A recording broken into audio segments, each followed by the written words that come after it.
Good morning, friends. Good morning, good afternoon, good evening. As I always like to say, I am so excited that you're here. I'm really excited I managed to wake up. This is really awesome news for all people. I think every umpire knows the story that when you are, sorry, something really weird popped up on my screen. When you're umpiring and you've got an early morning game, I don't know about you guys, but I am waking up constantly before my alarm point. Is it time yet? Is it time yet? Is it time yet? So I had that this morning because I'm really excited about today's guest. We have none other than Australia's Adam Kearns joining. Very special. It's going to be an amazing session. I hope you guys are looking forward to it as well. And good morning. Nirmal is on board. Good to see you. Thank you for your post. I'm going to get to that later, but I kind of had to get ready for this first. Who else is up? I need to see some faces, know who's going on here. And Stain, good to see you. I have some things that I am going to announce today. The first of all being, number one, that I've decided that I'm going to roll back the Umpire at Home sessions to once a week. So I was up last night and realized that a migraine was coming on, and that was like the worst thing possible when I got such a good guy coming on as a guest. And I thought, okay, I am driving myself too hard. So we're going to go to once a week. It's going to be Saturdays. And before we do that, or our first of the only Saturday sessions coming up this Saturday, none other than Belgian Red Lions captain Thomas Reel is going to be joining me here. Yes, you heard it. I'm a little excited. Not as excited as I am about Adam, but almost. And yeah, I'm keyed up about that. Going to be good times. So look forward to that. Good morning, Joe. Good morning, Bruce Hockey. Oh, Rain's on here. Who's on you here? Could. Tomo. Duncan. Shh, Adam, I haven't introduced you yet. You're not even here. Zeds, good morning. I'm glad you're here with the coffee. Duncan, all great. Good to see everybody. So since we're ready to go, I am going to make sure, first of all, that you guys are keyed up for the game. Boy, I hope I did this. I don't remember if I put the right game up. You guys tell me if I got the right cue. But always go to the description. The game URL is right there, so please have a look at that to make sure that you are going to be on New Zealand versus Spain. Morning, Scotty. It is 5 a.m. Yep, true story. Simon, Robert, Tomo's here. Great to see you. Good morning, Bennett. Good day, Darth. Good morning, all of you guys. Great to see you. Okay, I forgot what my other announcements are, so we're going to think about them later. And I am going to get right over to our guest in a second as soon as I remember the keyboard shortcut is. I got this. Okay, if you're all ready, please welcome with me Adam Kearns. Did you hear that? Did you hear the applause? Good evening, good morning, wherever we are. I'm ready. You're Oh, Kearnsy, I knew you were going to bring this stuff. That's exactly what I was looking for. I'm ready too, but it's only tea. So there you are, just a bit early. How are you this fine evening for you? Yeah, good. Yeah, beautiful sunny breezy. Lovely 28 degrees sort of thing. So life's good. Must be nice. Good to see quite a few friends online. So yeah. There are a few and lots of repeat guests. I absolutely love it. There are people that have been to every single one of these, even when I was doing them alone, which is crazy because that was just so weird. I actually watched a little bit of one of those back last night and I was like, nope, not watching this. Nope. Yep, Tomo, your training's going well, he says. Yep. I think I'm happy a lot of our friends are on mute, that they can't put dirt on me and say what they really think. They can post them in the comments, and I may be able to delete them, but I might forget. So, there you go. And to some of the guys who are already asking about rum, there is supplies ready to go if required. Excellent. Yakub is here, so, oh man, I have got to change something up here. Hang on. Yes, you could. And everyone knows my slang is sometimes challenging for others. And the later the night, it tends to be the faster I get. And so just if I'm hard to understand, please just put a comment up and I'll repeat myself in umpire speak. just translate to that universal language will be absolutely fine. Absolutely fine. So, Adam, we talked a lot before we got online on this. I told everybody that Skippy was the most prepared umpire that I'd had on, and you have absolutely blown her away. And I know you don't want anybody to know that because it's not cool, but it's super exciting for me. So, don't you, don't you go forgetting about that. Oh, Very you excited. do a lot of service for us umpires, so I wouldn't want to let you down. Stop it. Stop it. So we have a lot of things that we're going to go through in this game. So everybody, we're on the New Zealand Spain game, February 16th of this year. So yeah, it just happened. So pretty fresh.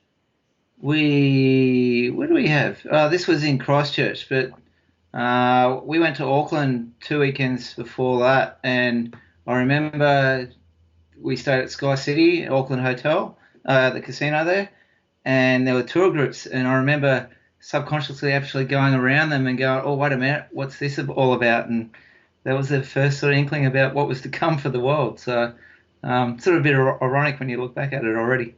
Oh, really? You're seeing signs there?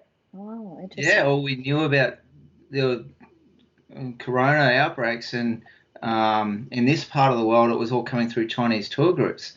Yep. So starting to become aware of it. So yeah, it was sort of even when this game happened, it was sort of like, oh, there was a bit of nervousness starting to happen. I think the games in China, Alicia, Skippy had already been one or two had been sort of postponed, and it was the first signs of it. So there was a bit of nervousness in the air about it at this point in time too. Okay. Yeah, I can only imagine. It was just sort of seeping into our consciousness over here in North America, but we locked down really well in Canada. We locked down really fast. We've been can I please caveat that very distinctly? I'm pretty sure we're on our 9th week of shutdown here because we started pretty much at the beginning of March. So 2nd week of March we started shutting down. So yeah, it's been a little while. Okay. It's been a little while. Yeah, right. There you go. Because we, unfortunately, we're not isolated like you guys are. So we're pretty run over. And we've got, those people to the south there that are doing all kinds of crazy things. So yeah. We're just a bit loose. Absolutely. Okay, so today, just for everybody at home, because Adam and I have done a lot of talking about what's going to go on during this game. When we get to the 2nd, 3rd, 4th quarters, we might not be able to get to as many of the questions as we usually do. But my intention is that because in the 1st quarter, not a lot of things happen. Adam and I agree that that's a really great time for lots of questions to come through. If you got things that you want to know about Adam specifically, his career or anything like that. And he's going to lead us through sort of, setting the stage for the game and where he was at.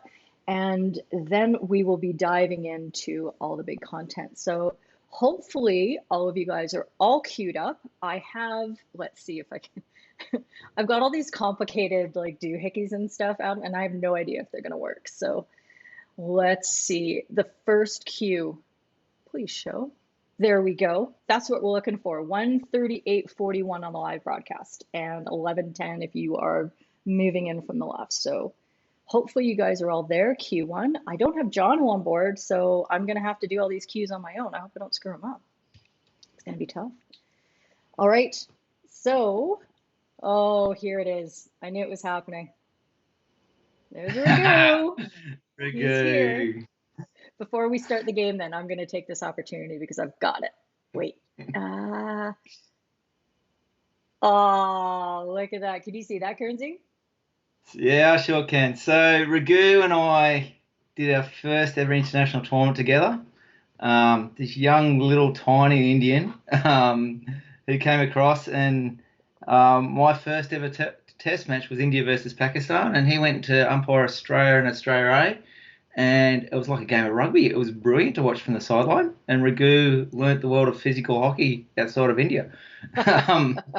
So we're actually great mates. I think we've done probably at least 8 tournaments together. Long history. and I think he's still scared of me. Kearnsy, nobody's scared of you. Stop bragging. It's not a thing.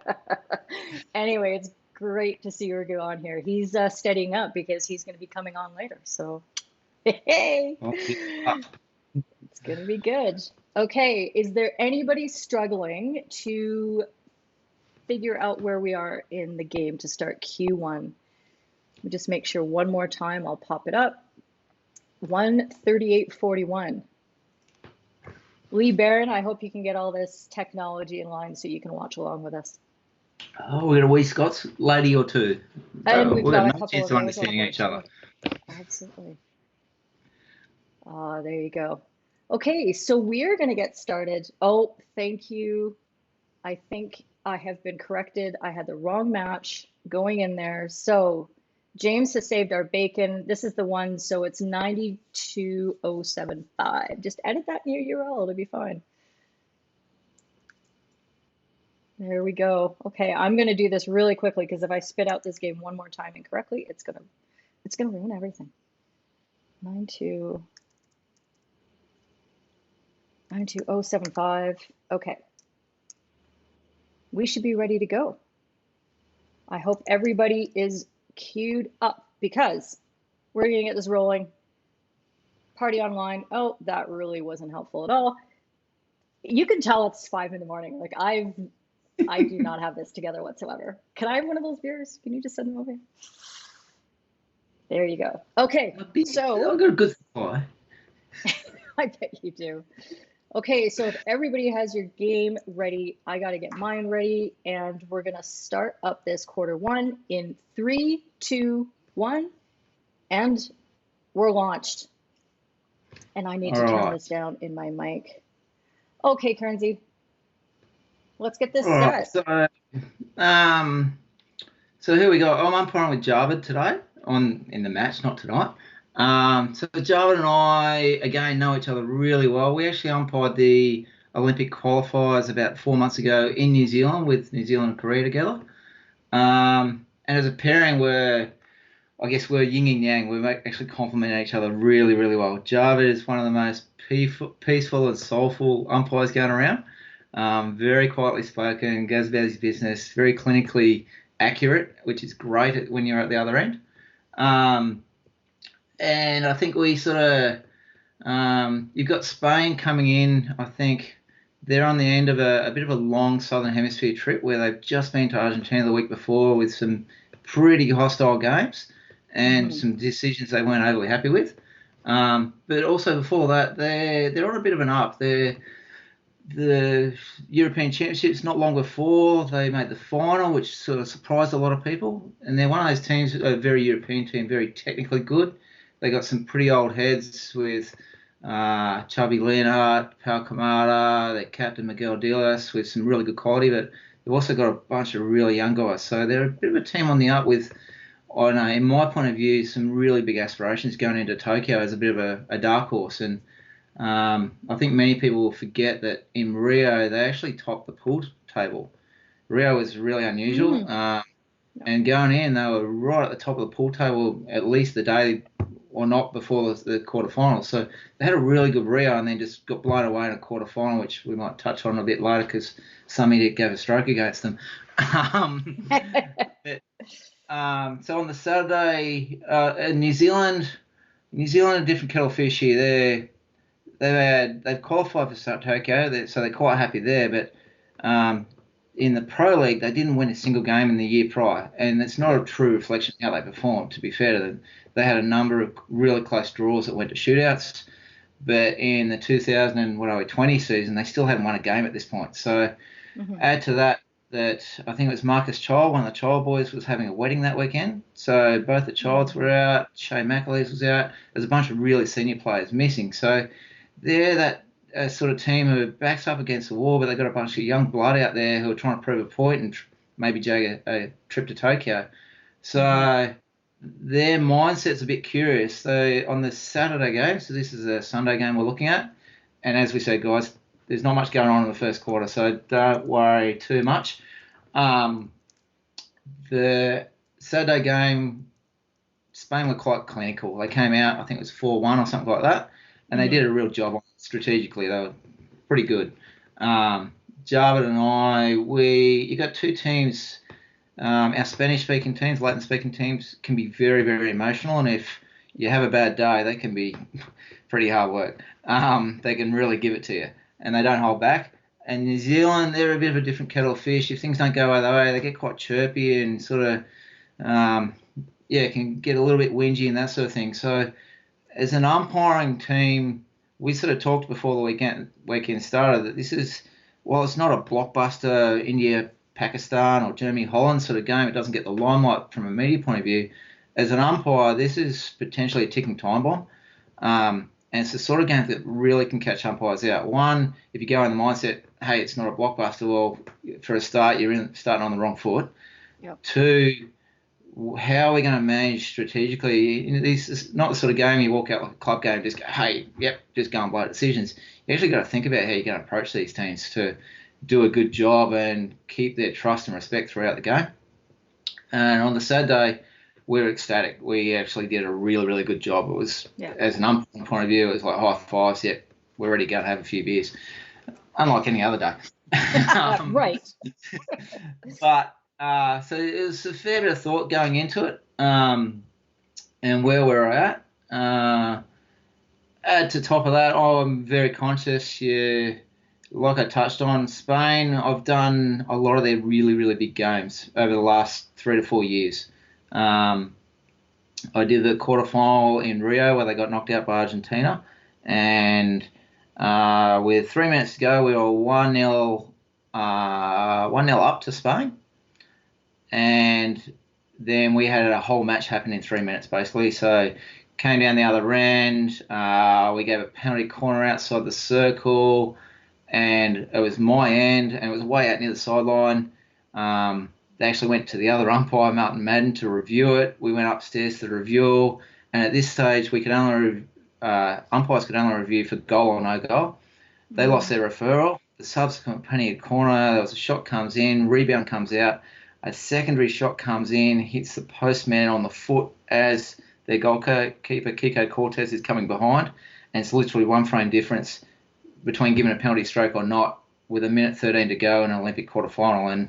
And so we gave a stroke. Argentina go on to win the gold, and Spain, you could physically see them just unravel. And to watch players, and like everyone's dream is to make an Olympics, and on that huge stage for it to happen on a moment like that, I'm super acute of being aware of that. I don't feel like I've got any issues with Spain. The next really big game I did, and literally the next game I umpired at Spain, was the opening game of the European Championships in Amsterdam in 2016. And it was 2 days after the Barcelona bombing, the big terrorist attack. So that had a whole different feel again about it. But again, in both scenarios, you're super conscious and aware of the emotions that are at play. So on top of them being an emotional team at the best of times, there's a bit of a relationship I got. And then some of the really big games at the World Cup, I was on the bench where everything happened for them too. So I feel you go through periods when you're umpiring teams internationally, and you just seem to get a batch of their games, and you become to know them really well. At one point, early in my career, I umpired South Africa some 15 times in 18 months. They knew what footy team I knew. They knew me better than any of the Australian teams. I haven't umpired much since, and you go through periods with that where I've umpired Spain and Argentina a lot lately, and obviously with the Pro League set up, I've done New Zealand more than most lately. I think I've done almost 10 times in the last 15 months. So that's just the way it rolls, and you'll get in the next cycle, you get some other team that you just get a run with and umpire a lot of.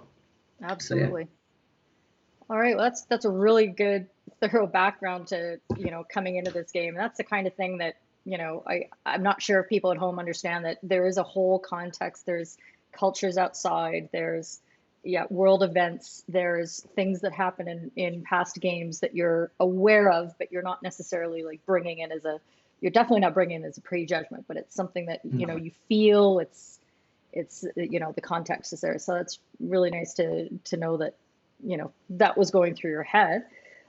Don't forget, people at home, send your questions, especially now would be a great time. Adam, tell us about how this match was fitting into your Tokyo preparation, because at that time, Yeah. Olympics were still going ahead, and you were still thinking about, okay, how is this fitting in with my prep? Yeah, so I guess I've had a really good last couple of years. Couldn't wish for Yes, you much have. better. Yep. But I also went to the Tokyo Test event last year and probably had one of my worst tournaments in a fair while. I was pretty crook for a lot of it. Um, we You were have pretty enormous what? pressure, pretty crook, sick, you know. Ah, okay. Yeah, Thank you. coughing up furballs, that sort of thing. um, so I didn't have a great uh, test event, and then the test event, while the games didn't really mean a whole lot, there's still a lot of very big, important people around world hockey, and they saw that. So I was sort of a bit like going in the pro league. I really wanted to put a really good standard to go. Yeah. Hey guys, I'm not too old. I can still umpire really well. So I did some really heavy training starting early December, and we camp over Christmas, and I was doing sprints in the middle of the day because the test event, Tokyo, was like 38 degrees and 75, 80% humidity. Yep. We're gonna, if we ever make it to Tokyo, it's going to be hard work. It's Yep. in a different light. Rio was hot but dry, and we had 40 plus degree days on a regular basis over there. But Tokyo's humidity is what gets you. You walk out of the hotel, and it's like you walk into a blanket of thick air. So knowing that Tokyo is scheduled to be our winter, so while it's the middle of summer, I'm running in the middle of the day and sweating the guts out as hard as I can, hill sprints up and down beside the beach and watching sharks and surfers going, I should be surfing, and punching sharks. What do you do if a shark comes at you? Here's a good one for you. You poke All it in the right. eye. You either poke it on the nose because that's where all their senses are, or you poke it in the eye. It's the only hope. But anyway, so I digress a lot and go on tangents. Sorry, guys. But I'd had a really heavy preparation going into this. I'd trained really, really heavily, and this was really the last game I had as phase one of my preparation, and my next Pro League game was not till June, so I had a 4-month break. So mentally, I was sort of at the point where I was really happy with the first few games I'd done. Who did I do? Belgium, New Zealand, and I think GB, New Zealand. I'm not sure. Yeah. No, it might have been only this. But it was also the end of a phase, a little bit like the Spanish guys. It was the last game for them before they were about to go home. In well, it's supposed to be summer in New Zealand, and you'll see in the coverage it's bloody windy and it's cold, and the Spanish boys don't like the cold. So you had a few things there going like that, yeah. And mentally for me, it was just like I want to finish this on a really good note. I want it to go squeaky clean, and we'll see if that happens. And the giggles ensue. There's some foreshadowing for you. No, and Yeah. I think this is really interesting because every umpire I've had on so far, every one of them said, you know what, here's a secret about me. I'm very self-critical. And I'm like, go on. You guys, there's no way that you guys get to the level that you've gotten to without having some serious ability to analyze your own performance and to be your own harshest critics. And I think that's something that people at home, you think it might be a bit of a fault, or that it might be a hindrance for you. And it can be if what you're doing is punishing yourself. But I think what you have, your group have done, and when you get to that level, is that you're able to really use that as your driving motivation, because so much of what you do is quite solitary. There's not a ton of support up there at times for you. It depends on the context, but I think especially in the pro league, you guys were flying pretty solo, hey? Yeah, it's there's a few things that happen. Like, it's a really fine balance for anyone who's successful on being overly critical of yourself, and I think we all go through periods where we beat ourselves up. But as you say, you don't get to this point without massive drive and the will to improve. I've come off games which have been amazing games, World Cup games and that, and everyone's going, oh, high five. And I'm like, you know what? There's something that's just eating at me and it's driving me nuts, and it does in the stupidest of times. But they're the things that make you better too at the same time. So, yeah, we're human. We have emotions. I don't know, we touched on this a little bit before, but there's a lot of programs around, a lot of coaching, and the way we are, particularly down here in Australia, we have guys in the other side of the country I won't see for 3 and 4 years just because of geography. And it's similar with the Pro League. You've got to be self-assessing. And the other really good thing that's happened with the Pro League is it's brought us together as a group a lot better. We now, the men and the women, mix a whole lot more, and you really do respect each other's opinions, and you rely on that and bounce off it. So people's mental welfare, which we'll touch on probably a bit later, I'm extremely passionate about. Everyone's got their strengths and different things. I'm probably not one for sitting on committees and that sort of thing because I'm not diplomatic enough. I shoot from the hip a bit too much.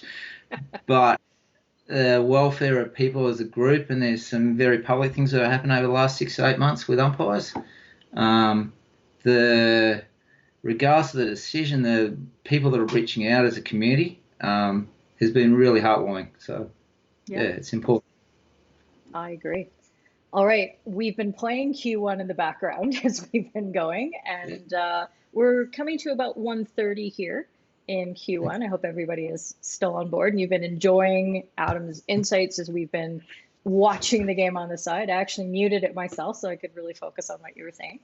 And so up to this point, Kearnsy, you were saying that everything is like unfolding pretty nicely. Yep. And what your game plan had been at that point with Javid was doing pretty well, hey?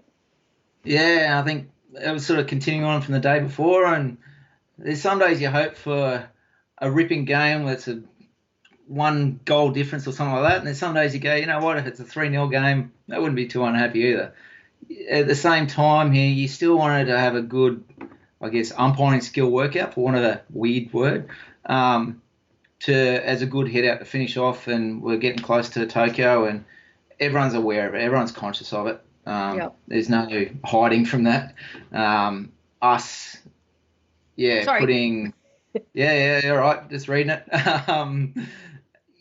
Trying to be self-critical and build, and I think where I was going before a bit, I'm sorry guys, I jump on tangents everywhere, so excuse me. But where I was going before is with the coaching, because we're geography and we're quite distant, you have to be really good at doing it yourself. And going into the big tournaments, I've got a pretty consistent pattern on how I prepare and the team of people, the support network that you have to have. And for me to perform at my best, I've got to have this thing right. And the people who do know me well will probably laugh because I think about things far too much, and one of my best mentors ever gives me absolutely nothing to think about so that I don't think too much. But to be fair, getting on the field and being clear of mind and not dragging any other crap from work, kids, relationships, past games, past history of games, while it's really good to be aware and conscious of where the teams are at, you can't drag in baggage from other games or preconceptions like you touched on. So getting this part right, to me, is the biggest thing about how I perform really well at a tournament.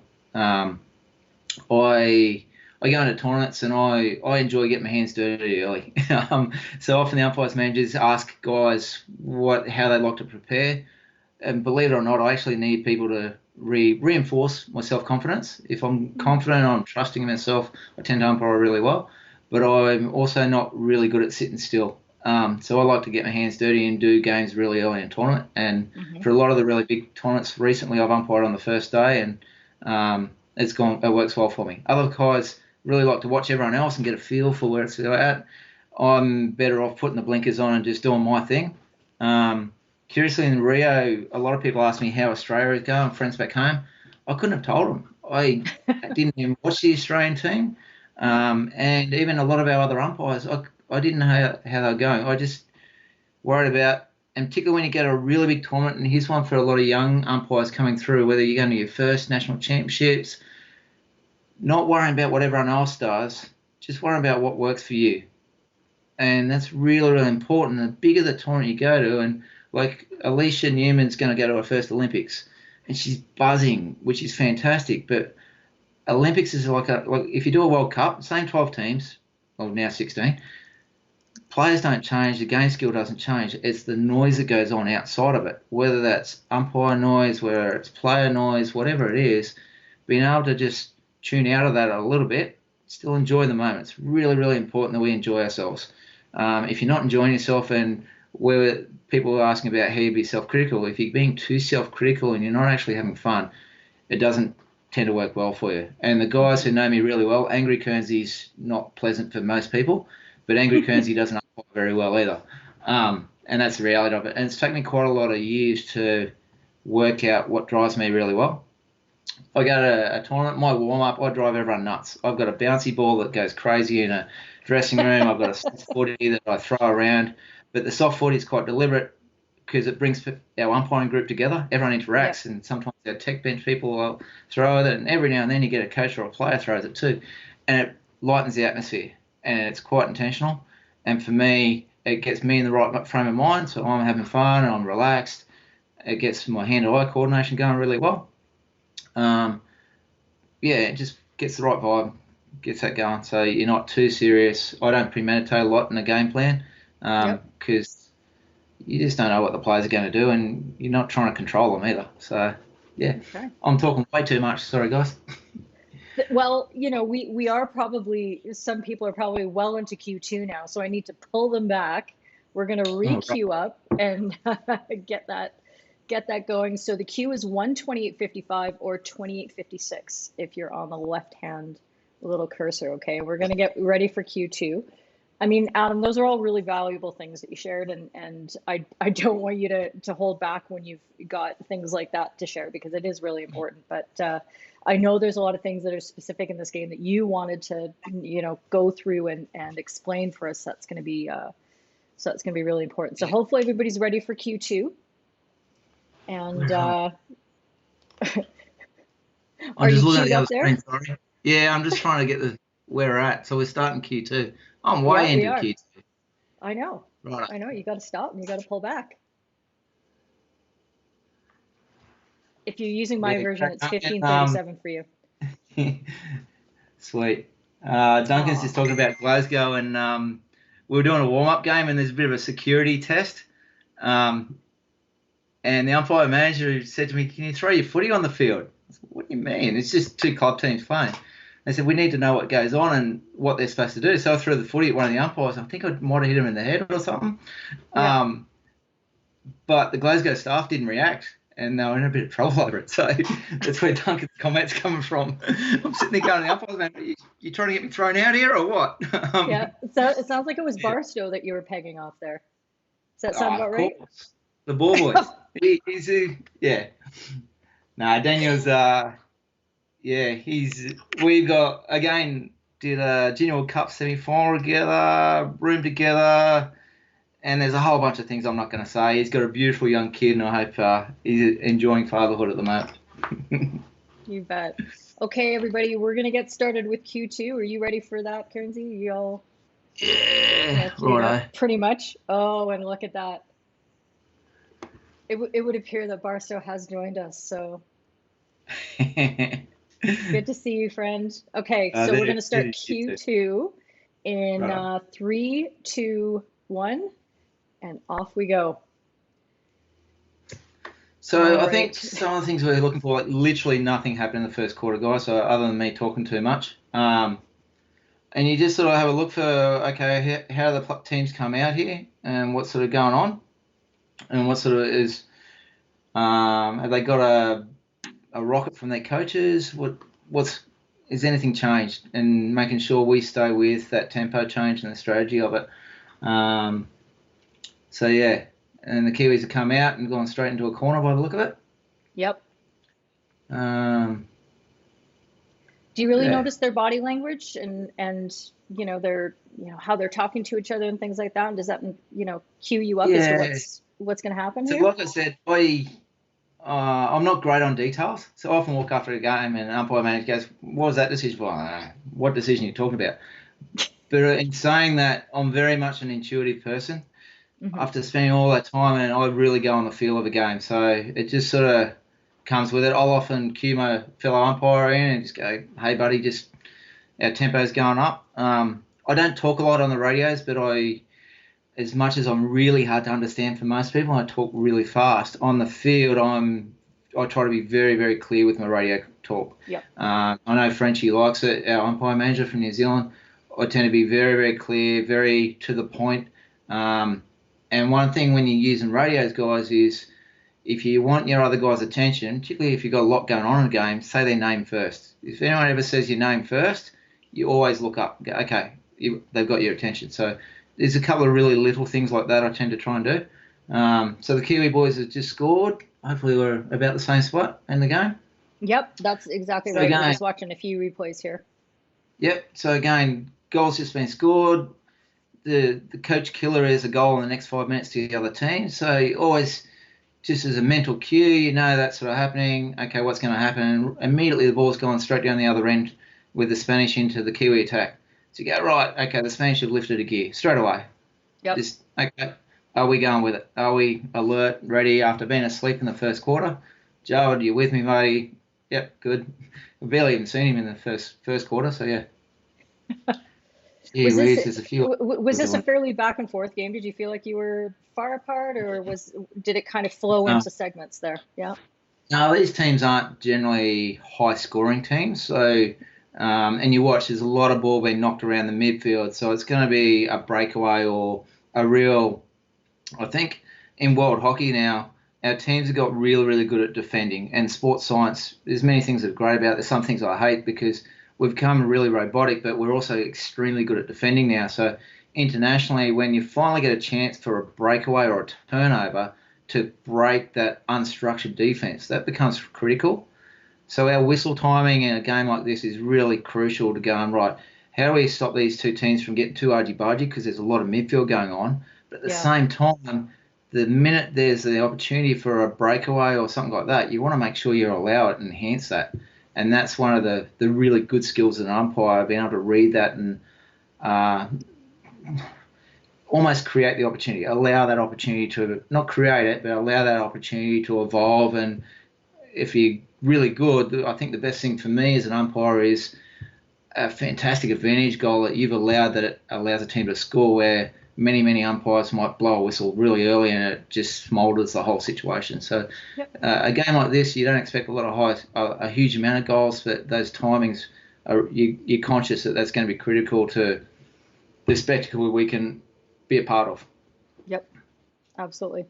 So you were telling me that you noticed that, after that first goal goes in, and Spain is probably not happy about that at all, and you felt that there were a few instances now where we've seen a little bit of frustration from the players, and you're aware that this is on board. I think there's two things. The New Zealand boys, you've got a young group there, and there's just a little bit of a sniff of, maybe we can actually do something here. So they've picked up a little bit, and the Spanish, you can see there's just a little bit more tempo about everything. The Spanish are a bit more closer in the tackles. There's a bit more just starting to evolve, get a bit more energy about the game, which is good because I was bored in the first quarter. So just being aware of that. So it was some of the keys for me, going, okay, make sure we're in good position, keep their trust with the players, which is a big focus for me, and having good presence, and not being an angry presence, but just when you give a decision, the players look up and you've got a good persona about you, you're in the right spot. One thing you watch younger umpires do, they blow the whistle and they move straight away. So players hear the sound, they look to where the sound is, and you're gone. And that drives them nuts. So there was a young guy there on the footage with his camera, an absolute hockey lover. I managed to get a photo with him before the game, which they're the people I love meeting when you travel. So it was cool to see him on the coverage. Alrighty, so just coming up here, you're going to call your first penalty corner upgrade, and I wanted to break this down. So if you've seen it, So here we are. What the players have done we'll here. Let you set up, because I want everybody to see sort of your body language and how you're feeling there. But if everybody can pause the broadcast, because I'm going to go to the clip on it. So we're at 10:51, and I think you can see this on the screen. But here we go. I'm going to show this again because this was a really subtle call. Just trying to force it that I didn't into the circle here.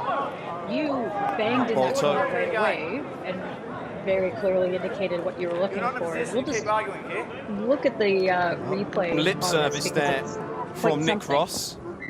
Which is back foot. It's actually that left leg that he to temper that by Adam Kearns. Yeah, so it's really subtle, but he brings it back as the Spanish boy is trying to get around him, which stops him running into the circle. It's that movement right there. and it's really, really subtle. But these boys are pretty good, and they know exactly what they're doing. And like, I know your description of me, I don't put up with a lot of crap, and sometimes I've got to keep that balance right. But a lot of people go, he hasn't moved it deliberately there. I just didn't want that rubber band in the game to really stretch out, so I wanted to really put a marker down. And yeah, it's a big call. It's a penalty corner. What are we, 1-0 in the game still? Yep. And then he's come to me afterwards and tried to have a bit of a, what do you think about this? And I haven't really put up with much. I've laid down the law a fair bit. We can't hear the audio, but I know I actually say to him, mate, you're in no position to come and have an argument. You've just got a corner against you. Go and start getting ready, basically. Yep. Yeah. So Okay, I good didn't stuff. mess around with it too much. And I guess just keeping in mind, is that the right approach or not? And I think one thing when we talk to umpires, doing what comes from within and being yourself is important. So if you're a guy who doesn't, like I'm not a small guy, so if you're a really small guy and trying to rouse on guys, that might not work for you. You know, I can get away with it. And also keeping in mind, if I'm the first year in my international career and I go and do that, they're probably going to laugh at me. But I've got their respect. They know who I am. They know my personality, so I can go and do that now. And that's something that's involved in my personality and umpiring character. So, yeah. There you go. So it's a big call straight up. Be yourself. Yeah, there we go. Okay. It's me. Okay. So we're going to get back to the show, and we'll get ready to restart Q2. Again, we're at 10:51. The defenders are just going back, and we'll restart in 3, 2, 1. And off we go. I've got the replay showing again, but that's great. Duncan with a little shot there. Yeah, I think Madden's a bit better with position. his words than me. He's good. He makes me laugh. His banter is pretty profound, and it might come from his professional background, I'm thinking. There might be a little bit of on-field training there for him. Yeah, he does pretty well with that. I know, he makes me look like an angel, I think, some days, the way he talks gives it to the guys. But he's really clever with his words, to be honest. So, yeah, I have a good laugh watching Madden umpire. And we've umpired a lot of games together and actually really enjoy doing that. So you've got the yang and yang in that case. There's no yin and yang there. It's both ready to rumble, you know. Absolutely. Do you change your approach or maybe the wording of what you say to players when you're on matches like this, where you know the audio is getting broadcast and there's an audience at home? Yeah, if you listen to me on a club game at home, oh my gosh, what comes out's not good, and there's a couple of good-looking ladies around. It's even worse. Because we get bored in Brisbane, so you're having to look around and see what's going on and who's around, who do you know. Normally my kids are on the sideline, actually, and they're yelling out, Dad, Dad, and so I high-five them, and some of the coaches hate it because the kids just chew their ears off with their talk. But, you go to some venues internationally, and New Zealand's not too bad with their crowds, but you're also mindful you're on centre stage to the world, and what we say, you've got to be really careful with, and I'm very conscious of it. We had a talk, where are we at here? So just the momentum started to shift a bit. Oh, yeah. And just notice that Spain are spending a fair bit more time up my end. And as I speak, it's going back the other end. But we had a really great talk from Kelly Fairweather, who was the FIH CEO at my first World Cup, at the huge stadium we had in Holland. And I was always like, you're just umpiring the players, you're presenting the coaches. He's going, no. We're presenting to the whole world and to public, and what we do enhances our sport. And I don't know, it was just a few things he said, and particularly coming out of the London Olympics, hockey didn't get a great rap from the Olympic Committee, and being really conscious that we're presenting to a whole game. If I give a card really quickly in a game like this, and TV don't catch it, well, everyone, what we're presenting as a sport, it really adds to it. We have key moments. I don't like being on TV, but we have key moments that present our sport and communicate to the world what's happening in a game and the decisions we're making. And that goes for all levels, really. It's not just the players, it's the coaches, it's the parents, it's the friends in the stands. And we can really, there used to be an old adage, a good umpire is one that's not noticed. And once you become a skilled umpire, I don't agree with that. A good umpire can actually enhance the game a bit. We've got the ball just going through the circle, and it's a bit of we've got really good skill level. The ball comes up mid-air, and the players are sort of, what are we, 8-10? But because there could have been a few decisions, there's a replay coming up here, that it could have gone a bit either way. I'm quite firm, but I'm very conscious of not being aggressive with my decision at the same time. Just going, hey, Right. No, I'm right here. This is what I want, guys. I'm not going to mess around too much. So, yeah. Just seeing what other questions we've got. Well, here's one from James. He's saying, I've recently moved. He's going to be umpiring in Victoria for the first time soon. Do you have any tips on introducing yourself as a new umpire to teams for the first time or first few times? So when I go internationally, and I used to make sure I knew how to speak their language straight up. So moving to Victoria, we joke Victoria is at the bottom half of Australia, so we joke they're all Mexicans. So good luck with that. But no, to be honest, mate, Victoria has a really, really strong club competition. And you just watching the game here, there's a little bit of some physical tackles creeping in, and just there's a few things starting to go on. And you have a look at my position here. I'm right in the middle of the circle with the players. I'm starting to get involved a bit and go, hey guys, I'm right on top of this. But you can see there's a bit building in the game. But I think to James's question, just break the ice a bit. We're human umpires. A lot of people think we're these robots that come out and you're just there to, I don't know, power struggle or blow decisions and look how good you are. We're humans. We have emotions, and just be real. Be yourself. If you like having a joke, go and crack a joke with them.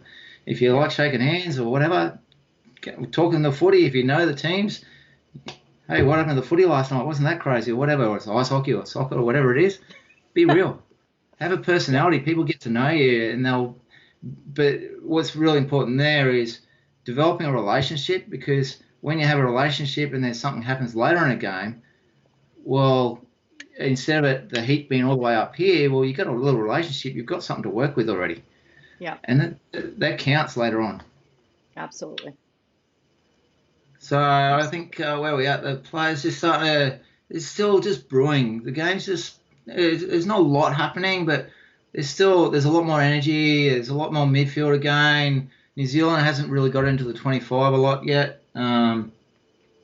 Sort of coming down, like, what are we at? I'm 5 and a bit left to go at the moment. Yeah, I'm right at 6, so. Yeah, okay. I'll just let the peeps know at home. And yeah, I mean, what you're talking about, we can see these instances where you're stepping in, you're stepping a little more forward, and what I find interesting is that your whistle might be very loud and strong, long tone, but you don't follow that up with a verbal loudness. So It's an interesting sort of juxtaposition that gets their attention, and they're like, oh, what's going to happen? And then you're just like, hey guys, I just want this. And even though you're being quiet, it is still very compelling. You've absorbed their energy. Overheads here too. Come back to that in a sec. There's 2 really interesting overheads that are good if anyone wants to look at the overhead rule and trying to get them right. They're quite curious. But yeah, where you're talking about that up and down, like when I talk to young umpires and they say, what's the best thing you can do? Learn as an umpire. Learn how to talk with your whistle. I'm not quick-witted, so I don't try to talk. But I know how to use my body language really well, and that's my real strength. So being able to use your whistle, how to get everyone's attention, but then the importance of stepping up and then stepping back down is really, really important, not just for the players, but for yourself too. If you stay up the whole time, well, eventually something's going to explode. You're going to make a bad decision, or you're going to toss someone off or do something crazy. Having that up and down is really important. So like the last 4 or 5 minutes, there's a lot of midfield play, and like we've been saying, I've been getting in and involved. But what I do, and you never see on TV, is once I'm involved, you make that decision, I quite consciously step out and disconnect. Actually disconnect from the emotion of the players and disconnect yourself. So, okay, where I'm at now, what am I doing next, where is it going? And you're just watching, there's quite a few little physical sort of tackles, a bit of breakdown going on with New Zealand. Spain are starting to push a little bit here too. And then eventually we'll end up with a corner and a bit more back chat from the Kiwi boys. Surprise. to no one. Well, no, but it's a sign of what's happening in the game too. So it's not a slant on the Kiwi boys. It's well, wait a minute, they're under the pump a little bit here, and they're starting to leak out a little bit of stuff. They're starting to feel a bit here. Spain have had a fair bit of possession now. I haven't seen Jarvid for a fair while. I think he's, I don't know, having a siesta on the sideline or something. But you mentioned he might have given you a hand on this penalty corner here at the 3:30. Is that about? Was that right? Maybe there was a foot that you were unsighted for. Yeah, we've just gotten to the corner at 3:40, 3:35. No, yeah. So they have the penalty corner, and one of the hardest things for us these days is penalty corners. Is it hit a knee? Is it hit a stick? What is it? And honestly, we rely on our mate at the other end so much. So that one definitely, Jarvis. Yep, corner. Thanks, buddy. Beautiful. Roll on. We didn't make it to a video, which is great. I think that's the most referred scenario we have in world hockey at the moment, and it's hard. There's no two ways about it. I actually have asked that instead of having the same colour knee pads, we have different, which would actually differentiate if it's hit the knee or not. Would do, yep. Yeah, but that's just a random thought. And you would think the defending teams would want that too, because it would help you guys determine those shots that are above the shin guards. So. Yeah, exactly. So, just off the cuff.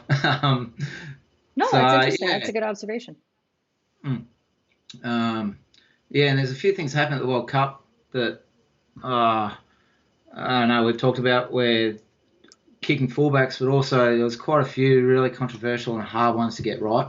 And even with the super slow-mo camera, sometimes we just don't get an angle. So, yeah, it's just one of those things. It's a hard part of our game. It's a real spectacle, key point in our games where goals are scored. And like I was talking about, for the spectacle of the sport, we want to get it right, one way or another. Yeah. Ian, just noticing that Javed was in the old position. So more, instead of being in the middle in the supporting position, he was a little more outside, which is something that I know when we talked about this with Sarah, we talked about with Skippy, that, it depends on you and how you're comfortable, but that some of you are really experimenting with staying outside because you've got the video referral help for the height, and whether it's on goal if you need it, and the game's really fast. Yeah, early in the year, I did the first game with Alicia, with her on a men's game, and there was a few comments around that as well. One, the speed of the movement. Here she is. Yeah, white sock, white knee guard, and white wobble. Boy, I didn't realise she was online. G'day, Skippy. But some of the things that were really good she acknowledged in that game with the men's was, one, the circle is so much more busy, just purely on body mass. There's a lot more, dare I say it, meat in the circle. You said it, not me. Yeah, but also the speed. So when you're talking penalty corners, the reality is the men flick faster than the women, but then also they break away quicker. So the reality is, if you're not comfortable being in the middle, one, what's most critical is getting our decision right in the circle, but then you got to be on your bike too. Yeah, because you've got another circle that you won't get help with. Yeah, the money ends in our 25. So if you've got a breakaway coming, get out of there. So yeah, those things are really important as far as getting decisions right, that sort of thing too. Absolutely. Yeah. We're getting close to about 1 minute left here. Yeah, and we've just seen the Spanish coach out on the sideline too. A little bit unusual for him, so he's not real happy with what his team are doing at the moment. And it's just another thing, a piece of information that you suck in about where the game's at, what's going on. We've got a game that's really in the balance at the moment. You can see the Kiwi boys are a little bit not happy. They're sort of questioning a little bit. You got old Jeremy Hayward, who he's a real character. Of Umpire, he's actually an Aussie. His brother plays there. And you can see what are we? I've just lost the time clock on my view. Should be about 49 seconds. Yeah, exactly. So, again, you don't want to give a goal in the last minute or two. Like I talked about when goals get scored, and the frequency of a repeat goal, the last minute or two of a quarter, things tend to happen. Yep.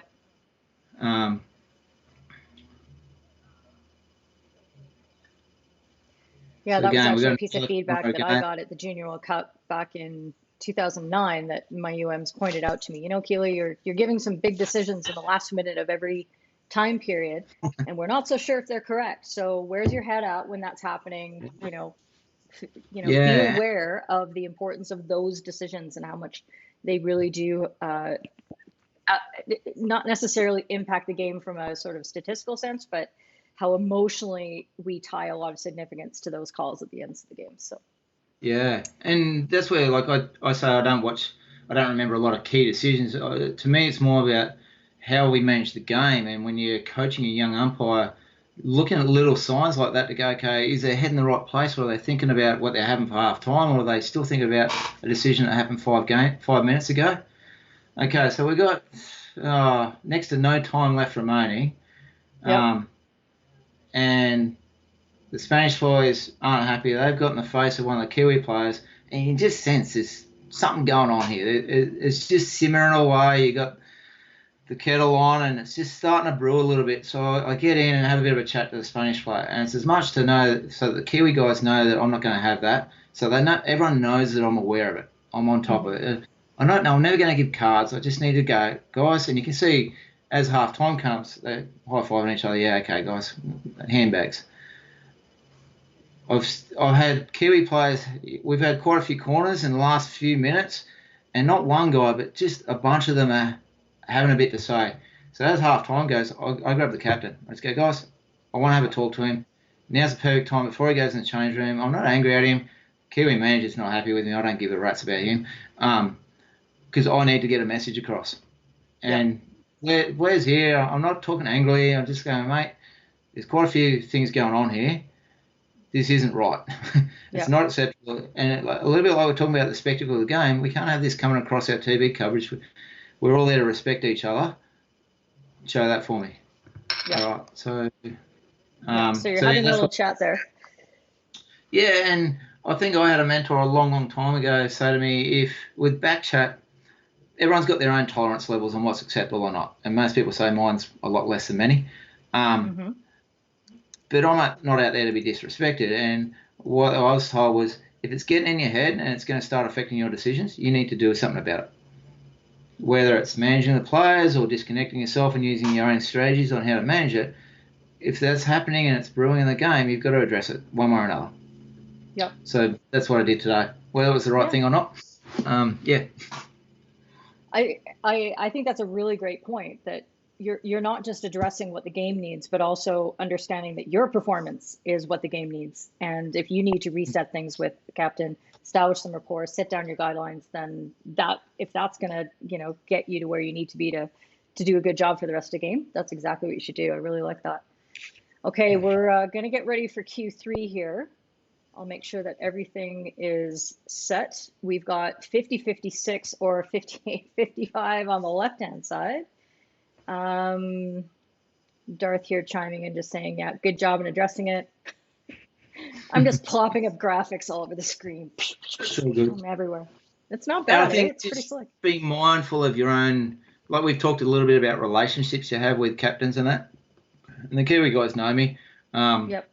And so I feel comfortable going and doing that. If you're the sort of guy that's not comfortable doing that, well, you've got to find your own mechanism to do that. Right. Yeah. Okay, so hopefully everybody's queued up and ready to go. We're going to start Q3 in 3, 2, 1, and let's go. Righto. So a little bit like we talked about quarter time. How are the teams coming out? What are they doing? Making sure we're switched back on. And where are they at? Have they got rockets or they're ready to go home? They've eaten too many oranges and they got full of go-go juice. I've done some country games where literally they might as well have eaten raw eggs. They come out with fireballs and you don't read it. But I guess my message is you got to be ready for anything. Like you might do a final and things just change. Some days life's good. You're ready for it. Nothing's going on. Yeah. And the ball's gone straight across an open net. Yeah. Guys, why didn't you put it in the net? Coach killer. Sorry, Frederick. Indeed, he was not happy. And this is part of the whole frustration aspect that you were talking about, that, yeah, Spain has come out with rockets, as you say, and they earn some, pretty solid opportunities, but just aren't able to finish it off. And then, that frustration gets expressed in the other decisions that, start coming or going against them. And it's pretty tough. Bang, another save. Leon Hayward's having a pretty good game in the net. He is. And I was talking before, so I've umpired Leon since he was like 15. He's one of goalkeepers are a rare breed of people. No offense. But Leon's this guy, he almost every time you meet him, he wants to cuddle you. He's an absolute champion. He's a legend. One of the nicest guys going around. So, and he's in a really weird space. He's an Aussie that's gone over to New Zealand. He's trying to have a go. And he's doing making pretty good fist of it. And now the ball's come up the other end. We've got a couple of sticks have flicked up in the air. And again, I'm just trying to be really proactive here. Like what we talked about our strategy before the game, we wanted to be all over this game. We didn't want to blow up, and we're trying to do everything we can to manage the players and keep the emotions in check. And I think one of the things to think about here is at what point do you draw a line in the sand versus being too nice and just going, you know what, boys, enough's enough. And at the moment, it doesn't feel like everything's gone crazy, so I'm still trying to manage it. I'm not trying to go up the next level or anything like that, and still trying to use the skills. Yeah, I really like that exchange. You hit the right balance there. You put your hand on the player's shoulder, and there was something probably in the tone of what you said. You could just see the body of the Spanish player going, okay, cool. And that's something that you didn't get out of your first exchange with Allegre, because he was still kind of, I don't know, defiant, if that's the right word. After you talked to him, he was just sort of like, oh, fine, and that's frustrating when you've taken that step to try to manage them and keep them on the field, and then they come back to you with, and you're like, oh, come on. I'm doing my best and here. My Achilles heel is not being too aggressive, because I can naturally come across very, very aggressively. So just calming everyone down and open hands and not pointing and that sort of thing. So there's little cues that the whole body language thing is really important. How you talk to a player. I think Don Price said to me on the first ever test match, if the players are going nuts at you, talk really quietly, because they have to calm down to be able to hear you. You're like, oh, okay, makes a lot of sense. But it's not the natural reaction that you have. Everyone's going up, and everyone raises voices. Okay, calm down the body language. Everyone breathe. But you just see, like, the game's starting to really go end to end. We're getting opportunities at both ends. It's totally different to the first quarter, the first half of the game. Yeah, absolutely. That point about bringing yourself down as the game goes up, we've had that over and over again in all these games. So that's another common thing that we're hearing from every umpire at the top, is that you have to be able to absorb to take that emotion out of the game. And that's a really good point, something that we all need to work on for sure. I really like at this moment, we've got a little bit of tangled down in the far corner, which we all know as a controlling umpire, that's so hard to control down there. And you come up so high at one point, I don't know if you see it, but you're at the 15-meter mark. Like, look at you walking down here, 15-meter mark, which is pretty epic. If you touch the corner flag, I'd be sending you a present right now, because that's we're a team, so we're all fit enough. There's not a lot of speed going there, so I'm quite comfortable getting up there and helping my mate. That's probably one of the hardest areas for everyone to umpire, so why not? We're comfortable with each other. I think we regularly talk that if it's crowded and it's outside the dotted 5-meter line, I'm happy to take it. If it's inside there, I tend to go talk on the radio. That's my mate's backyard at the other end.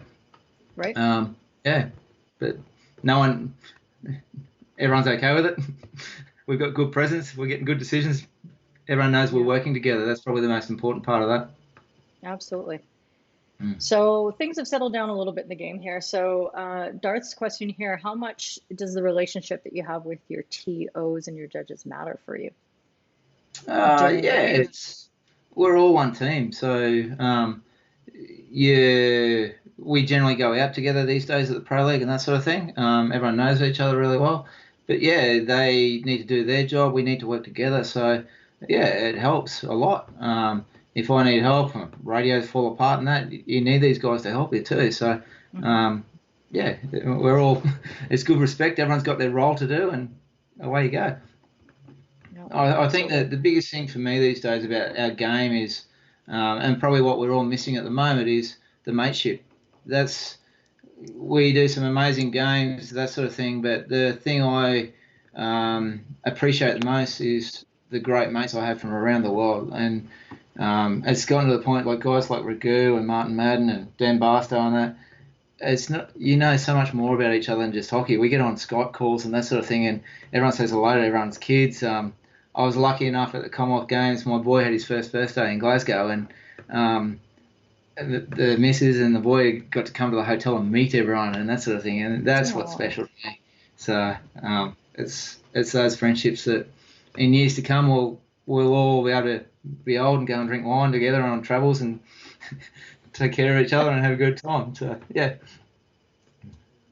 That is definitely the best part. So excellent. So I'm coming up with 8 minutes left on the clock here in Q3. I hope everybody's pretty close.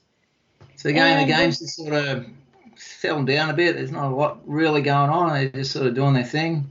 No one's really scoring anything, and then we go up my end.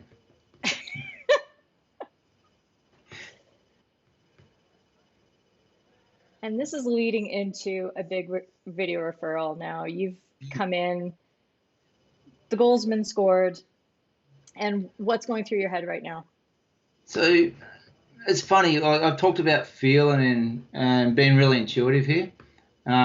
It's probably worth watching a little bit, and we might pause after that. I'll talk through it. Sure. Turn my own volume up.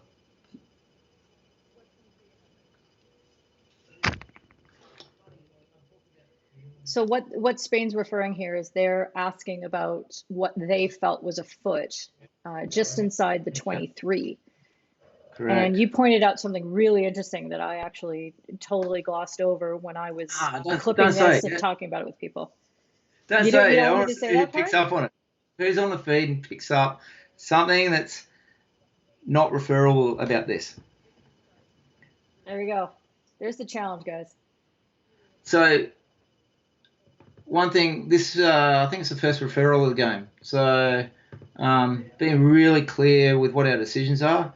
Again, we talk about our team. We've got young Junko in the box here, and she's been put on the spot. So we've got a game. It's still a 1-0 game. It's a pretty key decision here.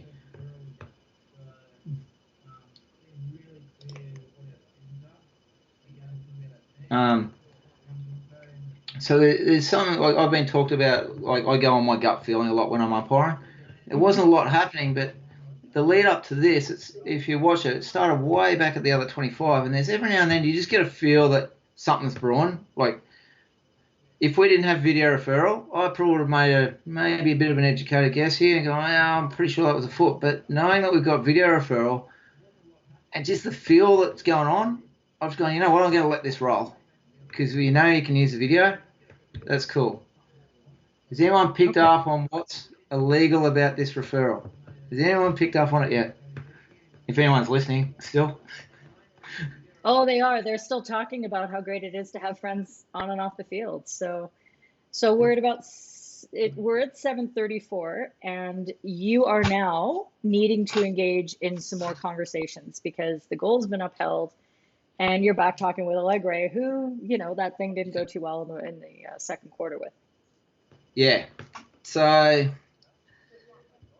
All right, so while the video referral is going on, I might just let it run a tiny bit. Okay.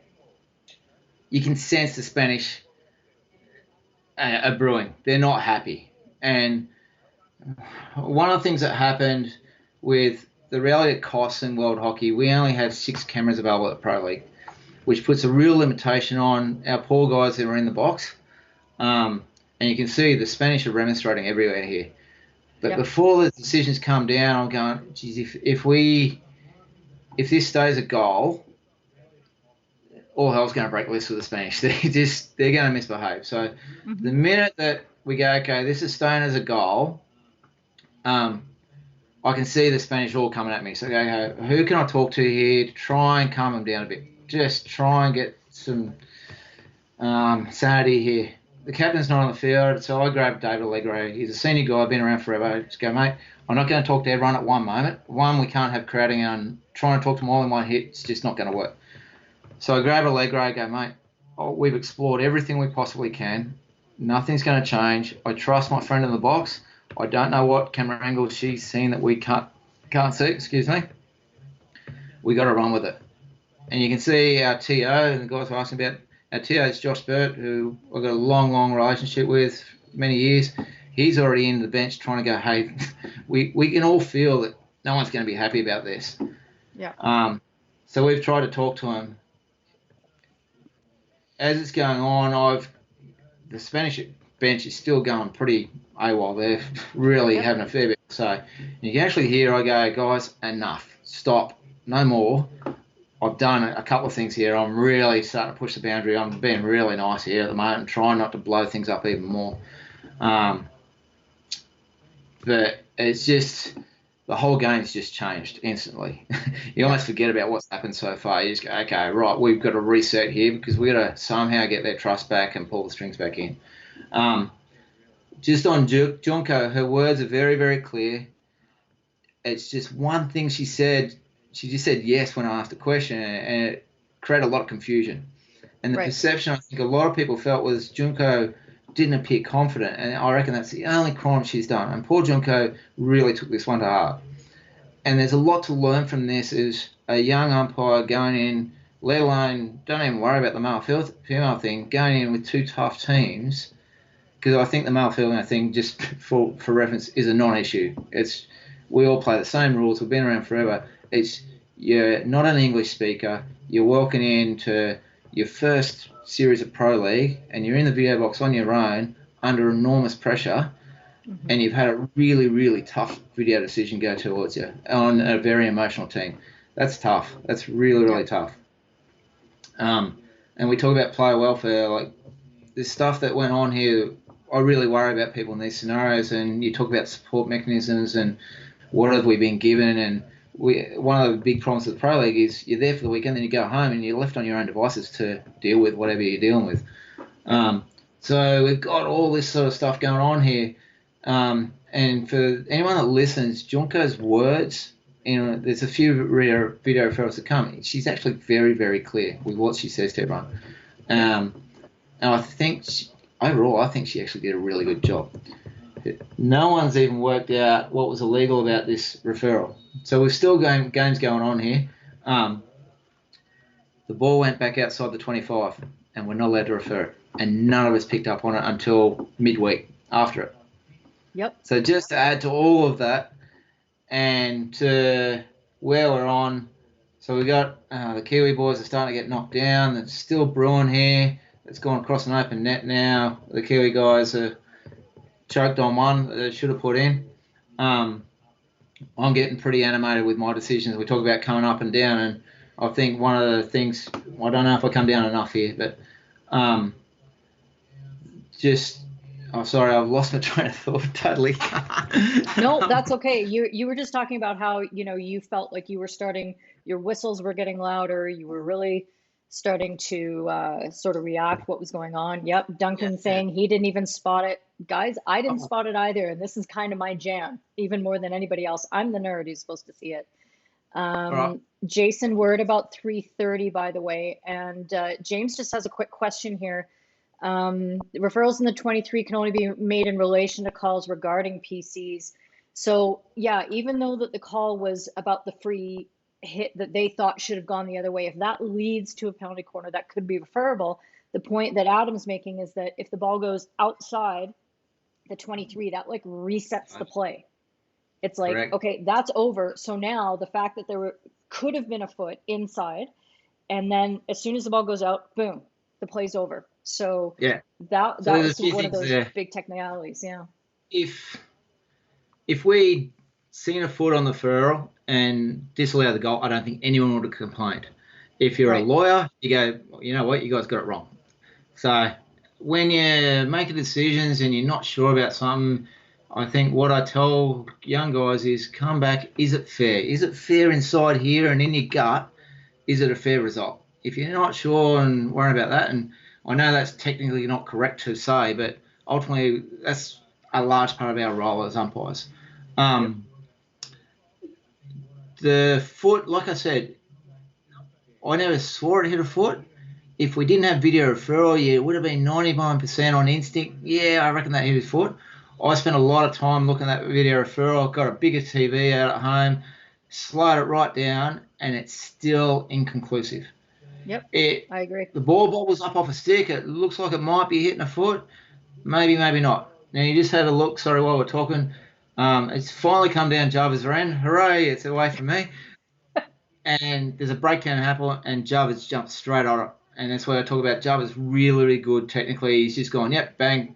And one of the things we talk about emotion here, Java just is so calm and cool. It's just, you know what, it's just a card, off you go. There's no animation, it's just breakdown straight away. And that gives me confidence at the other end. Like, absolutely. I know I've been around a bit. You still need confidence in your guy at the other end. It's like, okay, I'm not alone here. I've got a mate who's still queued in. He's ready to go, so that's good. There you go. So I've got it that Spain has just come in and scored their goal. So yeah, Java had to come in with that big intervention after being pretty silent for at least 10 minutes. And like you said, it was well spotted. He got there was a double stick obstruction breakdown there. And then boom, and then the ball goes in their net. And we're now at a 2-1 game, and things are, it's not a readable game, is it? It's just not at all. And we see this a lot in the pro league. Games go from here to here to here, and they really, really shift. And I'm just watching my hands going everywhere. But being able to stay in sync with that as an umpire is sometimes a real skill, and it's easy to, I guess, fall out of sync with that. And wait a minute, stuff's happened. You've got 2 or 3 things have happened, and you've missed it, and it snowballs on you. So it's really big being able to cue in with the players and being on the front foot and going, oh, you know what, I can sense I need to be more proactive as an umpire, just as you would if you're a player or an attacker going, wait a minute, I've got to sniff, I'm going to get a goal here. As an umpire, oh, wait a minute, I've got to step up and be a little bit more alert to what's happening, what are the players trying to do from a strategy point of view, that sort of stuff. So again, Kiwis, Spain scored. Again, it's late in the quarter. It's gone from nowhere. So it's just got this feel. It's this game that's bubbling away. It's done nothing. Then every now and then it goes bang, and we've got something happening.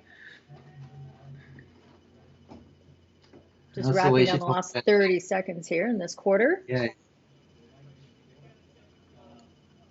And again, across the net. So I reckon I've counted probably 3 to 4 missed goals across both teams already here that teams of this quality really should put in. So coaches aren't going to be happy already without whatever we're doing on the field too. Yeah. And just while we're wrapping down, I'm going to get ready to pause. But Duncan's just asking here if you think that green card helped restore a little bit of that relationship with the Spanish there. Make sure everybody's... No? You'd like to think so, but I think their mindset's, let's start getting home. They're frustrated already, and the Spanish are a team that can really build. And sometimes you get to a point with a team that it doesn't matter what you're going to do. And to Duncan's point, yes, maybe it does from an umpiring point of view, but you just have a look. We've had probably 3 great opportunities that they haven't scored. That's totally out of our control, and they're still going to be frustrated. Yeah, and they're still going to direct that emotion at you. Absolutely. Yeah. Okay, so everybody's going to get queued up for the next one here. Here's 50-56 or 58-55 on the left-hand side. And we're in for a doozy of a fourth quarter. We've had enough, thanks. Yeah, there you go. So we'll just give another few seconds for everybody to get queued up here.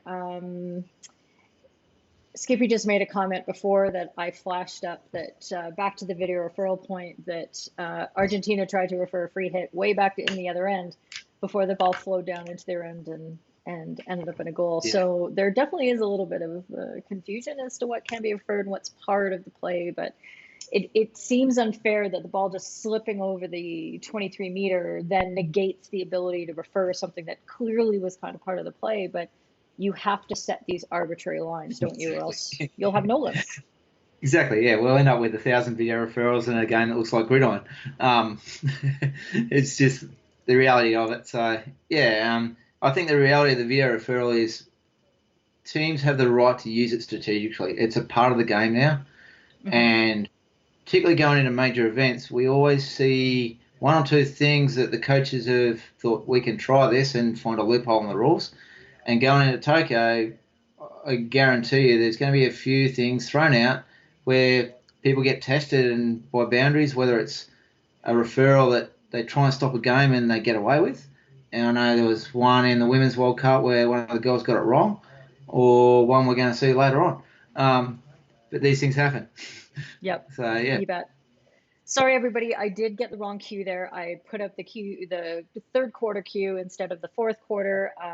Thanks, Mike and Duncan, for correcting me on that.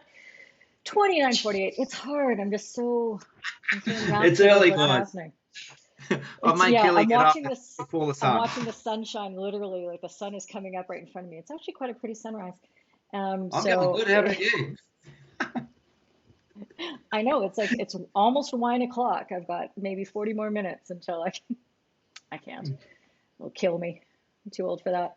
Okay, so hopefully everybody's ready for quarter four, 29:48. I think everybody should be ready at. So we're gonna get started here in 3, 2, 1. And I really like how I go 3, 2, 1. I do that every broadcast. I'm an idiot. That's what I hear someone. Where's your hand going? Hello. Puppets. There you go. Okay, so we've kicked off, and your notes here talking about that you are ready to go. You know that this is really gonna start to hot up. Yeah, this is a long way from being over. And there's a great Australian football coach, and he talks about things aren't going right and that, get on the front foot. Go and deal with it. So I'm on the front foot. I'm right. Get my stuff clean. Don't give any reasons or excuses for the players to be digging at me. So we've got a bunch of stuff going on around my sideline. I'm making sure I'm in good position. The players can see me. We're really sharp. And we set a tone ourselves as players set a tone. As umpires, we set a tone. If I'm sitting there, oh yeah, I'm ready to go home, well, the players are going to sense that too. So I'm like, righto, here we go, boys. I'm ready. How about you? Okay. So things are flowing back at Javed, and we're going to let this play out a little bit, but we're going to come back to the clip because, again, it's something that we can't really see until I go back and slow-mo it and slow it down. So right. Javed's made a play-on decision here, and the Spanish go and ask for a referral. Yeah. Which is something, it's got to be so hard, that binary, and keeping that in mind. And the captain does go, and you can see he's pointing at the screen. He's going, hey, but they've lost the referral. Yep. And so really intelligently, Javed's just like, hey, settle down. I'm just going to have a conversation with my colleague. And again, this is a really good time to calm things down. And then you come out with, see ya. A nice little yellow. Yeah, and you got to watch really, really hard up around the 25 guys. And yeah, so I've come out and I'm really sharp and on the top foot. So there's two things here. Javed and I are both going to Tokyo. We're trying to get our own games right. Javed, I know, will be kicking himself that he's called a referral when Spain don't really have it. Lucky for him, I've taken all the attention off him and given a yellow card, and New Zealand's going, what the hell's happened here? And absolutely. So everybody just give it a pause here. I want to make sure because we're going to come back. But Woods has just sat down on the bench. So if you're paused there, that will be perfect because we are going to go back to the clip. So sorry, Adam, you can start narrating the clip now. Yeah, right. Pull it out. So, yeah, as I said, I've come out really sharp. I'm all over everything, watching what's going on. Watch the guy that goes down on the 25. So there's nothing really doing there. And it's the last movement of his stick. Really attacking the left-hand side. Goes down the circle, bit argy-bargy, comes out, Spain asks for a referral. Javed goes, yeah, have a referral, and I've got this guy's number, I'm coming down. Javed doesn't know what the hell I'm doing. He does look a little confused. Yeah, you get out of here. Now, so that's just a lovely, clean block tackle. Yeah. Yep. He's standing his ground. He's done nothing wrong at all. It's what goes on afterwards. There. Just that little trip of the foot. Yeah. And again, I'm sorry, that's like the best I can make that replay, and I'll just see if I can. Oh, you've done well. Better than I've seen it before. So I guess the question is, has he really tripped him or not? And if I want to be brutally honest, you watch his head there. I don't think he has tripped him. And I've probably jumped the gun a little bit, and this is part of me going into Tokyo and my Achilles heel of going too high and being too wound up. I reckon maybe I've jumped the gun on it, to be absolutely honest. That's fair. I think what I'm looking at here is I actually do see a lifting motion from the Kiwi stick. So maybe it wasn't that he saw it, and maybe he was just trying to disengage the stick from, he kind of clipped the top of his shoe or something like that. So yeah, I can see what you're. There's no question. I see the stick come up and gone, wait a minute, he's hooked him going in a back play. With whatever else is going on in the game, I've gone, I'm getting you. You're gone. Mm-hmm. And when you look at that there, did he really do it? Or his head's not really watching the guy? Yeah, it's a really tough one. These guys are really, really good and really, really skillful, but they're also human. Sometimes they make mistakes. Yep. When you think back right in the first quarter, the guy who I gave the first PC outside the circle, hold my hand on my heart, that was a PC. That one there, I reckon I've got wrong. Interesting. You're getting support from the fans at home, so take that on board, and I think that's totally fair. Duncan saying you didn't get a lot of argument, but at the same time you've been managing that dissent, as the game has been bubbling. Fair, so Duncan, a little bit like Martin Madden, who you know really well, they probably know not to argue with me too, because that's not going to go too far. Yeah, exactly. So sometimes it's not always the best gauge, especially at this point when you've had to do a lot of management. So, okay, that's totally fair, and that's good to know. So now that's in your head. That's something that you've acknowledged, and we're going to get started. Resume this. We still have Woods there sitting on the bench, so we'll get started in 3, 2, 1, and I'll let you guys know what the game clock says as soon as we get that back up on the graphic there. Time's just restarted. The graphic will come back up, and we're at 13:24 now. So I'm just reloading. Your drink or the game? Drink. You said you were reloading. Okay. No, I don't need to reload on. So I'm pretty happy, and I've had a lot of work in this game. For once, it's down Java's end. So you talk about mentally coming up and down. Now's the time I need to go. Yeah, I'm still paying attention. I'm still switched on, but I've got a bit of a mental break here, and this is important.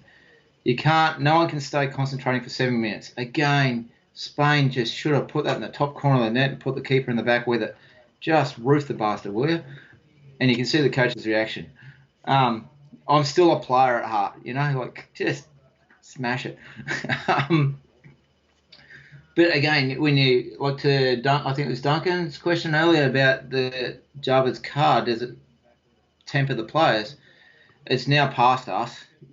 Spain aren't performing. They're not putting the ball in the back of the net. It's their own frustrations.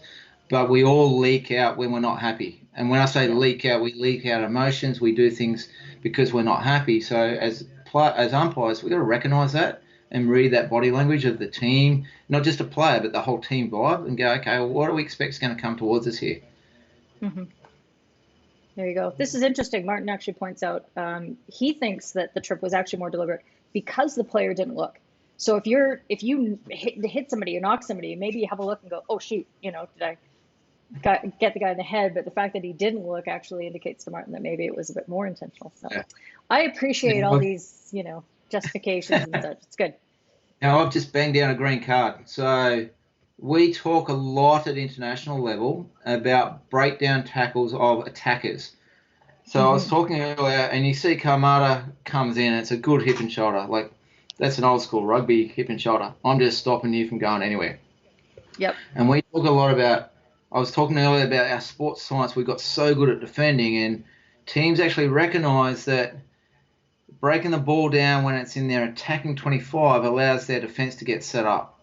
And to me, that's a very intentional, you know what, you're not going down the other end until we're ready to go and defend.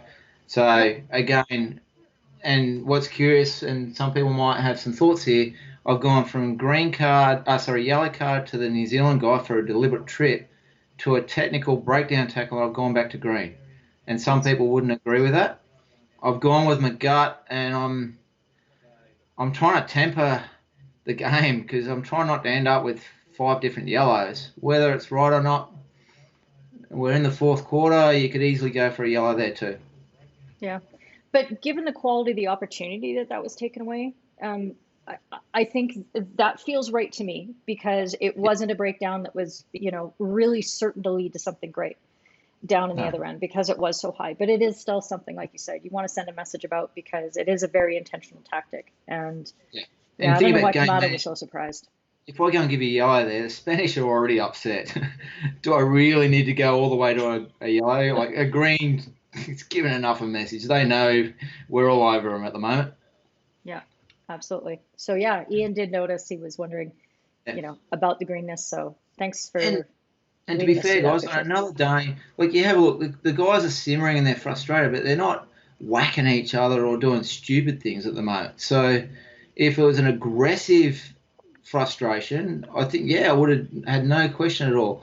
But the players are still trying to play here. They're still trying to score. So you take a few of those things into context, and there's no question on another day that might be a yellow. My choice of options today was green. Yep. Sorry, guys. No, I like it. And I think that's important to explain, because it really isn't a strict ladder. It's an elevator that you can kind of go up and down with. And you don't necessarily have to go from greens to yellows to, to more yellows, to longer yellows. There's, you got to take into account what's happening in the context. So we've got a PC now. Finally, New Zealand have come down my end, and they've gone straight in, and I've got given a PC. And I want people to watch my body language and where I go to stand. So you actually see I put my hands up in the air and go, you know what, guys, it's a corner. I'm not having a go at you. I'm not angry at you. It's just a corner. Yeah. I feel your frustration. Sorry, but I'm also walking away. So they have their space around the net, and I'm not going to get involved, and I'm not going to invite conversation. I'm going out up to, I call it the right inner area. If they want to come over and engage me, well then, okay, I'm going to engage you. Good luck with that. But that's my area and that's their area, and I deliberately disconnect. And then after that, particularly a game here, we've got a lot of emotion. And then, okay, we get the countdown going. And then I go back and reconnect and go, okay, guys, you've got to get ready. But I very intentionally come out. And now we've had a corner which I've actually got wrong on a long corner. But I take my time to talk to Javed, give everyone time to reset, and no one's arguing. Yeah, we got it wrong, but no one's arguing. They go, yeah, okay, you know what? That's what it is. We've still got a little bit of respect going on with the players. Yep, I've missed it. I look at it and go, I was actually too close. Yes. So I haven't picked up that's come off the stick on my position, so it's too close to me. And I think we touched on the other day. It was that high and wide that you were talking about, that your positioning, controlling PCs is a little different from a lot of your colleagues, and that instead of being closer to the back line and closer to the post, you have to step out and a little up. Right, and I've always been really comfortable with that. I think, one, because of my height, I need to stand back a little bit further. Minka Woolley made a really interesting comment, who I think did a fantastic job at the Men's World Cup. She didn't know most of the men. She walked into India, of all places, which is really confronting if you've never been there before. And one of the comments she made was she studies a lot of stuff in research papers, and she said women's peripheral vision is a lot better than men. So men actually need to stand back a yard or two further than women do to get the same level of peripheral vision. I thought, wow, I would never even thought of that. Wow. It was quite an interesting little comment. And you sort of go, it's some of those things that you just go, oh, okay, that's interesting perception. But yeah, my corner positioning is very different to a lot of people. I've always been really comfortable with it. Whatever works for you, and as long as you get the decisions right, go for it. If you're not getting the decisions right, go and readjust, by all means. Yeah. Absolutely. So Mike just pointing out that, he likes the advice to walk away after awarding the PC. And I think, we've talked about it on other shows. And I think, Adam, what you're pointing out is that there's a time and a place to change up what you might naturally do. So generally speaking, we do want to hold our signal and be calm and be stationary, because if we start moving right after we've made that key decision on a consistent basis, it can make us look like we're a little bit nervous, and that movement, sort of unsettles us. But for the reasons that, Adam talked about, there was a very specific reason why he walked away, and he was giving more space so that Spain could diffuse from the disappointment of giving up that corner. It's one thing I watch a lot of young umpires. They give a decision, they walk straight into the middle of the goal. I'm like, what are you doing? You're asking for them to have a go. Just, you don't have to run away, but just get into your space, respect their space, and then we go again. Reset, and away we go. And the commentators, I know, I put a note here, they're just talking about, oh, we're going to end up with a shootout. I'm like, oh, please not today.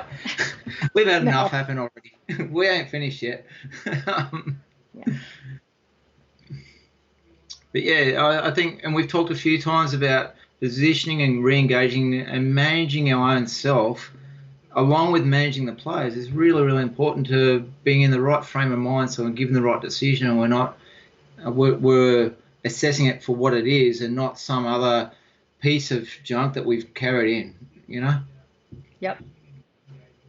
Absolutely. Players really sense, they sense us. So if I'm all uptight and angry, well, they sort of sense it. And the days when I don't umpire well, I've had captains saying, just calm down, will you? You don't need to go off at us. And I know that's my Achilles heel. So just getting that right. There's things I've done in this game which I'm really happy with, and there's a couple of little things I go polishing. Now, we're 5 minutes out, and they've just dragged the goalkeeper. They sure have. Pretty interesting time. Most teams leave it to a little bit later. Yeah. And watch Although what's happened. every time that when pulling the goalkeeper became the thing, especially when you couldn't put the kicking back in, I talked about this on another show that the ice hockey influence has come in there, where they've done a lot of statistical analysis on when you should pull the goalkeeper, and it is 6 minutes around there. So I want to play ice hockey. I really want to have a go at that. You would be excellent at it, I think. So just coming up to 5 minutes here, New Zealand has the press. They're coming in, and you make a decision that you and I did talk about off the broadcast here. So if you watch. Yeah, so straight away they pulled the goalkeeper off, and New Zealand gone straight in their 25, played around with it a little bit, and sure enough, here comes the replay. Spanish tackling in no position to make a clean tackle. Hands up, like, oh, what have I done? And I'm like, sorry, you got a corner. I really don't have many options there, and you can just see it on his face. It's just like, some days I should have got out of the other side of the bed. Exactly. And there's no point in me being aggressive or going, hey, you got a corner, you're an idiot. He knows he's stuffed up. You're not going to inflame it anymore. Just, again, disconnect. Here it is. I'm staying out of your space. Now, so New Zealand go and score, and they've got no goalkeeper on. And one of the things I really worry about, like I talk about umpires' well-being and that, I really feel for the players in this situation. You got a drag flick coming at you 120 k's an hour, and you got very little protection. In the same light, so I might just hold that thought. So we go upstairs here. Spain aren't happy. There's a few murmurs. Not totally sure. Have a chat to Javed going, hey, wait a minute. And there's something just going on here. I'll touch on it in a second. So I go, okay, I'm going to use an umpire referral. It's a goal, no goal situation. Let's just have a look at the ball went outside the circle. At the same time, the Kiwis are at the other end, and we're on loudspeaker to the whole stadium, and they're talking to Javed. So I can't hear myself talking to Junko in the box. So I have a bit to say. And I'm getting frustrated. I'm like, guys, enough's enough here. They're starting to, everyone knows you can't talk. So I deal with that. Okay, we go upstairs. Pretty straightforward decision. Again, guys, can you listen to Junko's words if you've got your audio up? Because I think she's actually done a good job. She's very, very clear for someone who was really, really nervous. So we've got a reasonable angle here, straightforward.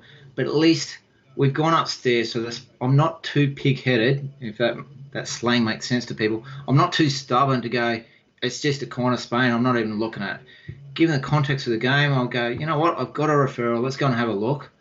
I don't even know what Miguel asked me there. I can't remember, but I'm not aggressive with him. I'm just, yeah, mate, I've still got that relationship going. I'm still trying to work with him. So again, our game's changed a bit. We had nothing going on a bit. Suddenly we've got a goal. We're at 2-1, I think, now. And we've got 4 minutes to go. Getting close to going home. Maybe. Hoping. So I think, like, I'm just reading some of the comments we got here. there's a lot that's happened in this game that plenty could learn from for umpiring skills. I wanted to pick another game that was just a ripping game with lots of goals, but there's just so many things that happen in this game that I think people can learn a lot. There's just so many different things to pick up on, and it's a really, really hard game to manage. Like I said before, there's plenty of other spectacle games that I've done that are brilliant to watch, but and been quite easy to umpire, to be honest. But this is a real test. So going into Tokyo, you sort of come off, you go, I've had to earn my money. Well, not really the money, but, it's a really good hit out to go, okay, what are my weak points at the moment? What do I have to get right going into Tokyo? Just like the players do that self-analysis, I'm sort of there too. Rod 10 card. Good afternoon. Oh, dang, is he on again? Yeah. So we're 4 minutes to go, and again, it's shifted. So we've gone up to my end, Kiwis have scored, and all of a sudden it's all back down Jarvid's end. So our game's shifted all over again. Spain are pushing, they're a little bit frustrated at everything that's going on. You're just commenting about the stress there. Absolutely. Yeah. I did it once, and I found it to be the most nerve-wracking experience because I knew that I absolutely had to get it right. You don't have any sort of excuses about the time or the emotions or this is the angle that I had. It's like I have more angles and I have time to make this decision, and I absolutely have to nail it. Yeah, and I think we need to acknowledge that there's people who do it really, really well, and there's other people. There's some of us who are just indifferent about it. It's just a job to me. It's like going to work. There's some things you go to work for and you don't really enjoy, and there's other things. So, but what you just said to me there is, I think sometimes we put a lot of pressure on ourselves. You know what? It doesn't matter what game you're doing, and we've just got a little interesting situation come up here. You're still blowing a game of hockey. Whether you're sitting in the box and make a decision or you're on the field, yeah, you need to be aware of context sometimes, but ultimately you're still making a decision on the rules. So what do we got? About 2 minutes to go. Our Kiwi captain's gone over the sideline and then bumped it away, and I've made a call to Jarvid. On my call, it's a PC. Jarvid, yes, you've got the captain's band. He's questioning it, and we've sent it back upstairs to Junko. Poor old Junko's had a really tough day today. She's got some really interesting referrals going up to her. Again, I think her language is quite clear. Her words are very specific.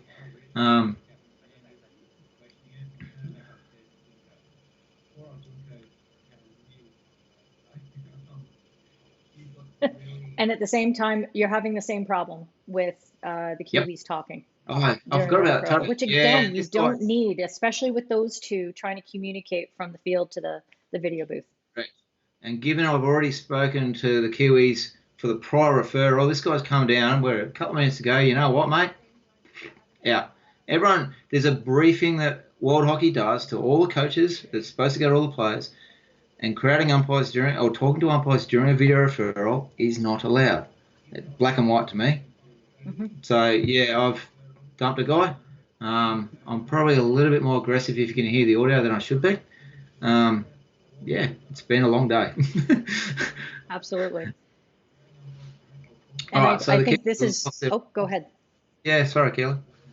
I'll refresh. You'll refresh? Okay. And I think this is interesting because as we've gone through this game, I hope that people, as they're watching this on replay, or even if they go back and they watch it again, and they're watching your body language and your actions, and you've been really, introspective and very honest about what you have felt has worked and what actually, maybe didn't work as well as you wanted. And this is the level of self-analysis that you really need to be able to get to in order to get to your next levels, is that, yeah, I intervened, but maybe there was a different way I could have gone about it. You're trying to watch, how did it affect the players? How did it affect the game? So, yeah. And like you watch Blair Tarrant there, he knew exactly what he's doing.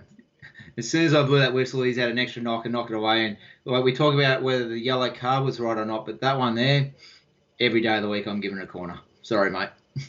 In here I'm going, nah. No, he knows exactly what he's doing. So what, we've got a minute to go. Yeah, life should be good. We're 3-1 to New Zealand. It doesn't feel like it's 3-1, No, it feels like it should have been 6-6, I think. Yeah. Oh, Maggie's here. G'day, Maggie. My calves are still stuffed. I could do it with another massage. we all get chronic plantar fascia. Artificial turf's great for our sport. It's terrible for us old and our bodies.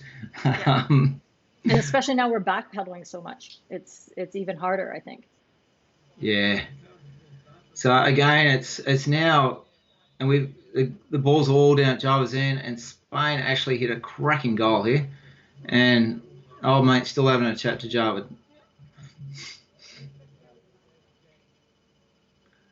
I don't think I've ever seen Java get angry. He's just so peaceful. He's just, oh, no, sorry, that's all it is. And again, like what we're talking about, by not giving emotion back, it doesn't wind the players back any further. He does it so well. I think it's underestimated how well Java does it. Mm-hmm. I think the player's asking about the aerial that went into the other end. And again, it's like... Yeah, go on. Sorry. Of all the things you're going to argue about, come on, man. Yeah, that's rough. So now we're sitting at 3-2. Not a ton of time, but enough. With a couple minutes to go, under a minute to go. Yeah. Are we going to go to a shootout? And like we've seen games, and I don't know if anyone remembers Rio Olympics. The Kiwis led 3-1 with a minute 45 on the clock, and lost. Yep. Like you cannot underestimate these teams and the skill levels involved. Particularly now we stop time for goals. It's actually a long time of play, and you look, the Spanish are back up in the circle. Fredericks just needs some Valium. He's just like, how many? I think we've counted 5 goals that have been missed, like almost open net sort of thing. Yeah, I think it's a really tough game for everyone that all of us, players, umpires, coaches, would do a lot of analysis before going back into Tokyo with. There's a lot of learning out of it for everyone. The fallout after the game was huge, and no one got angry at us at all. It was a really interesting, and the whole video referral thing on if it hit a foot or not was fresh on everyone's mind, and it just marked the game. And it's not a reflection on Junko by any means. It was more, we didn't have the tools to get what we need to, and we got a result that no one felt was right. And no one got angry at me. We had quite a lot of chats. Everyone sort of hung around, and there's a really good respect level in that sense with players, coaches, TDs. Josh, who was asking me about our judges and TA, Josh was there and supporting with me. It never blew up. I remember sitting with Pal Kamada, on the sideline where the naughty chair is, and he's wise now. He's old. He's been around forever. He's got a young family, and he's just going, as a sport, it just felt like we had an injustice on what was presented to the rest of the world. It just felt not right. And then I remember well after the benches started clear, I had a long chat with Frederick about it, and I was just going, what can we do differently here? And ultimately, we all feel for the game and what we're trying to put together to go to the general public. And he wasn't angry at me. He was just like, oh, we stuffed up. We didn't play bad. But that just seemed to mark a lot of the game. Poor Junko really took it to heart. And I think the network we've talked about and supporting people, and then if you're a young umpire that goes into a bit of a tournament, a video box or whatever, and how you react to that and using your team of support network. Like, my missus knows nothing about hockey, but I bounce so much stuff off her, and you don't need hockey people to be mentors and people you respect and that you can bounce stuff off. But we've all got to have people to be able to bounce things off, to learn from it and become better people. And we can't bottle it up all inside. Like I talked about the players leaking emotions, we do it too. And if you find and this is where I know I muck around and joke around, but the real important message here is if people are bottling things up, they've got to have people to talk to, and we've got to have the right support networks, whether it's COVID-19 and people are at home and not dealing with things or stressing about work, or if it's a game that's got into your head and it's getting over your mind, or if it's a player that you just struggle to deal with, and we all have people we clash with. We've got to have networks around us and this is what's important and makes us better people and makes us enjoy what we do. So, yeah, I know I spoke to Junko, I spoke to Frenchie quite a bit afterwards, and you want to see these people grow from this. And we talk about self-analysis and how we do these things better and how we learn from it and how we make our sport better too at the same time. Yeah. I think that's a really important point, and especially with the interaction and the prominence that video umpires have now. I mean, we've had a couple situations now in the last, like you were saying, like 6 to 8 months. The whole situation with Diego in Vancouver was another example where things really went completely the wrong way. And as a sport, I think we need to start being a lot more proactive about providing the supports that you guys need in order to not only provide your best performance, but stay mentally healthy as you work through these situations. And, the abuse that came out of the Irish side after that, people like to come on and joke with me like, hey, let's analyze that game on one of these broadcasts. And I'm like, no, I will not do that, because I think we've seen that the line had been stepped over and we were too reactive to that situation. The messages didn't come out fast enough, I think, from the FIH. I think it caught them by surprise that all of a sudden we had this big controversy. And then, what happens afterwards behind the scenes within our community? What do we do to support each other? And like you said, there was an outpouring of support for Diego and for, other people in this situation within our, the umpires. But I think there needs to be a more public display, because that's what it's going to take in order to continue to have people like yourself, Junko, Diego, available doing their best job for these games, because you guys are still the best in the world and we need you. Yeah, exactly. And I think one of the best part about hockey as a sport, we've always been a great community. It's been a really, I don't think it matters everywhere in the world you go, it's a really family and community-based sport, and I think we should never lose that. And being respectful of both what the players go through. And yeah, this is people's dreams. As a young kid, I always wanted to go to the Olympics. Unfortunately, I was a far better umpire than player.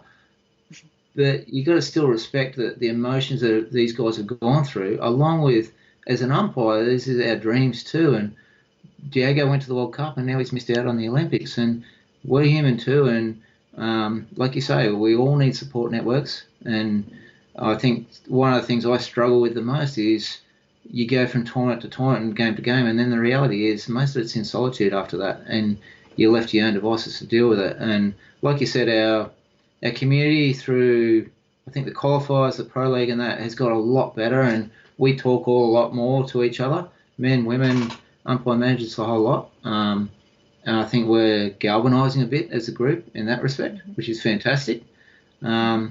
But there's always room for improvement, professionalism. The headspace to me is critical as far as umpiring performance and getting that right, and not just for our sport, but just for general life. So, yeah. Good points.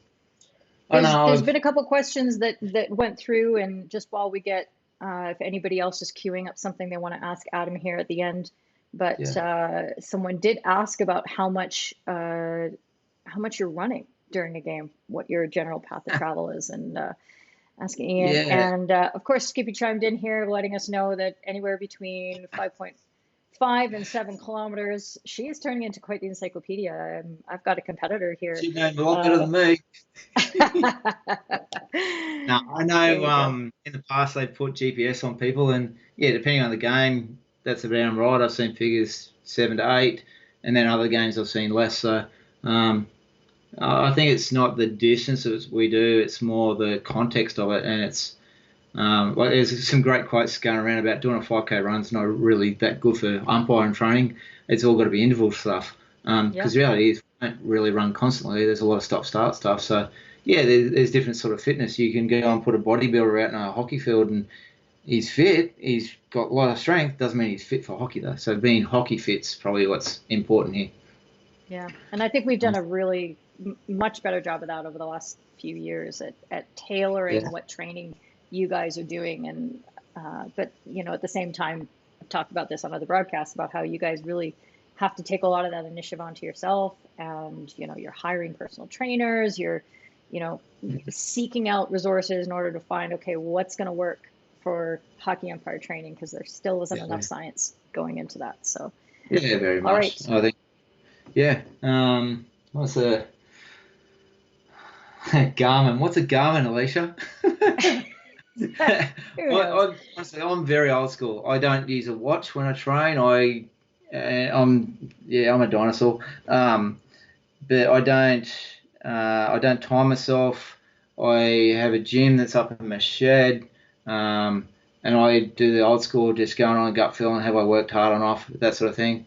And like I said, to me, our appearance is critical. Like, yeah, sometimes I feel like a teenage girl with our diet and that sort of thing, but we're still presenting to the sport. So turning up fat to a tournament, you can be fit and overweight. You can, but it doesn't do our sport any good. So I'm not critical of FIH's expectations on how we turn up at tournaments. I am a little bit in times like this where you got to have time where you get a bit of downtime, and I can go and eat some chocolate and have a few beers and not be worried I'm going to put in a couple of kilos.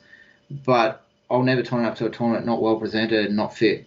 But to me, my performance is more about, like you said, getting this old nugget up here, working right and clear enough that I'm making good decisions and I'm not. And that's as important as anything is for umpiring and our performance. Yeah. I think that's a really good point about your presentation. And yeah, I think we've always, all of us have really committed to, trying to present that best physical presentation. But at the same time, I think we also have to understand that, if you're fit enough, I think that should also be enough in a lot of ways. And when we're judging your performances on, do you look skinny enough that day, I think we're starting to send some of the wrong messages out there. And it's also about, there's an inclusivity aspect that I worry about, that if all we're showing are really petite, skinny people as top level umpires, who are we missing out on? Who is not going to join our sport and join our ranks because they don't see themselves reflected in there? I was always a heavier set person, always bigger and chubbier. At least when I was younger, before my knees went to shit, I was fit. I was fast enough, but I know that I didn't have the right body type to get to the top level. And that was frustrating to me. And I think that, we still really have to work through this and figure out what we want, and also just provide the supports to you guys, because there is so much pressure on you and so much implicit criticism, I think, coming through that isn't fair and isn't helping you guys get to your best performance. I think the reality is, like, the minute COVID hit, I know there's a lot of stuff about trying to stay hockey fit and that. The minute COVID-19 hit, I was worried about holding down my job and feeding my family, and my whole focus has shifted to that, and training's dropped off. And I think we need to recognise at times, there's more to life than just hockey. Yeah, we love it and we're so passionate, and you give so much time away to the hockey community that it's a real privilege we have someone like Keely doing this service for us. And why I'm happy to go and do it. We love it. We love our sport. It doesn't pay the bills. So recognising there's a balance in life and people have families as well and that sort of thing. And striking that balance is really hard. We've got to be respectful for that and allow people to do that so that they have, the freedom and the time when the time comes to actually go and commit to the big event and do it justice. And we don't lose people because it gets too hard and the balance isn't right. So yeah, absolutely, that's a good point. And even somebody like me, I'm such a hockey nerd and umpiring nerd, and I am never happier than I am when I'm watching a game and parsing things out. But even I'm finding right now at this moment, I've been going absolutely ovaries to the wall for 2 months, and I've realized I actually need to slow down a bit and take a break and take more than one day off during those 8 weeks. So I'm going to work on that myself. And I hope everybody at home, you're listening to this. This is really important. What you need is to, be honest with yourself and notice if you're going too hard, or, maybe you're not doing enough to keep yourself where you want to be, but be kind to you. And I think it'll all work out. I've got one more question. I think there's so many thank yous going through the comments, and you guys like Adam said, it's an absolute privilege to be able to talk to you and be able to bring this to you. So I'm really glad that you guys were all able to join in. Last question here from Duncan. Of course, what was the best tournament for you, and who's your favorite colleague? Pick your Oh, favorites. I'm sure nobody on this that's not broadcast is going to be fair. insulted when you don't choose them. Um, Favorite tournament for a start. Favorite tournament versus most successful tournament is a very different thing. Um, you get groups that come together, and some reason we gel, and other reasons we don't. I've got two most enjoyable tournaments. I went to the Asian Games, which a lot of us don't know about unless you're part of Asia. Asian Yep. Games is on the scale of the Olympics. It's more athletes and more players, more sports, sorry. And it was in Guangzhou in China, ironic at the moment. And I just had a ball. It was just an amazing place. And it was a neutral umpire, and we got well taken care of, and we had an amazing crew. But then, so that was really early days. That was, 2009. But then probably the one that tips it a little bit is I went to my first World Cup. It was my first major event in 2014 in Holland at The Hague. And 5 weeks later, we went to the Com Games, and the pressure was off. I umpired really well at the World Cup, but I never really soaked it up because I was so focused and so edgy on my first big one.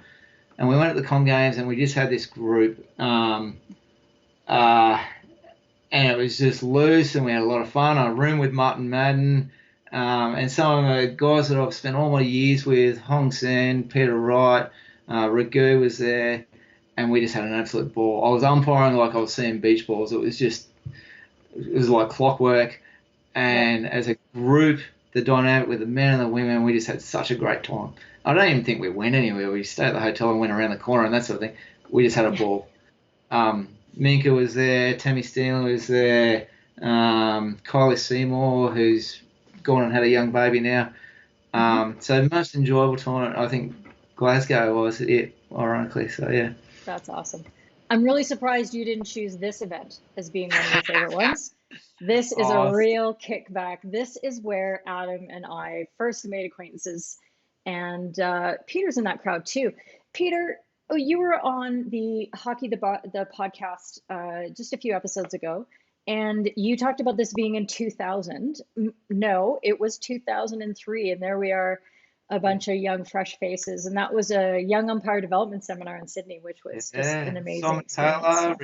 Taylor, Ragu, Enzo, Enzo there. Enzo was there, absolutely. South Africa. Who else we got? Tracy Wrigley, Hisham Aziz. She pops on the broadcast now every so often. Yeah, the great Don Pryor, who's been, I guess, my mentors. Don Pryor and Gary Marsh are the two guys I bounce everything off. And Don's, Don umpired a number of Olympic and World Cup finals, and he lives in one of the most remote parts of Australia in the world. And he's a classic. You go, you're watching hockey? No, I don't know anything about it. And you get a message, yeah, great game. He always knows what's going on. And at 17:53, do you remember this happening? Yeah. Yeah, exactly. But I think that for everyone that's watching, that was the start of our journey, and we've got friends that we've crossed paths with all the way through. And yeah, I don't even know. That was my first year I got my international as well. So yeah, it's been an amazing sort of ride and experiences, and the people you meet and the places we get to go to. So it's an absolute honour. I see there's a lot of comments here that I've deliberately been very honest and open. Hopefully not too honest, and I don't get in too much trouble. But don't worry, nobody at the FH is watching this. It's fine. Exactly. So yeah, thank you for the work you put in, Keely. You do a lot for us. You're welcome. It's like I said, there's nothing that makes me happier. So for better or worse, you're stuck with me because I just don't know how to stop. Just to close that little question here that somebody asking, if you want to show your friends at home, you want to share this with your club, with your umpiring buddies, anything like that, the replays are available immediately after the broadcast is done, which is amazing. The software is the bomb. So you can go back and rewatch this, share it with your friends. I would love to have more people get their eyeballs on it because this was an incredibly valuable session. Your honesty, Adam, was just fantastic. And I learned a lot going through this game with you because it showed me as a umpire coach, as a UM, that there are other things that I need to pay attention to and to be a lot more and get a lot more from the umpires, like what really was going on through your head in that. So that really was very helpful for everybody. So cheers. Thank you so much. We are being advised to stay safe and stay hydrated. I don't think we're going to have an issue with the hydration part, but absolutely, Kearnsy, you take care of yourself and, stay looking after your family and staying safe and all that stuff. I hear is your lockdown kind of loosening up now? Is that what I understand? Yeah, it's sort of murmurs of it starting to happen. So yeah, okay. Hopefully soon. Hopefully I can go surfing again. I'm sure you'll manage that. You can socially distance from the sharks when you're out there, so I think you'll be okay. All right. Sweet. Thanks again. Remember, you can keep posting comments, and Kearnsy does spend some time on social media, so he'll be there answering some of your questions more directly that we didn't get a chance to get to in the broadcast. But for now, thank you so much for joining in, and we will see you on Saturday. Bye for now. Cheers.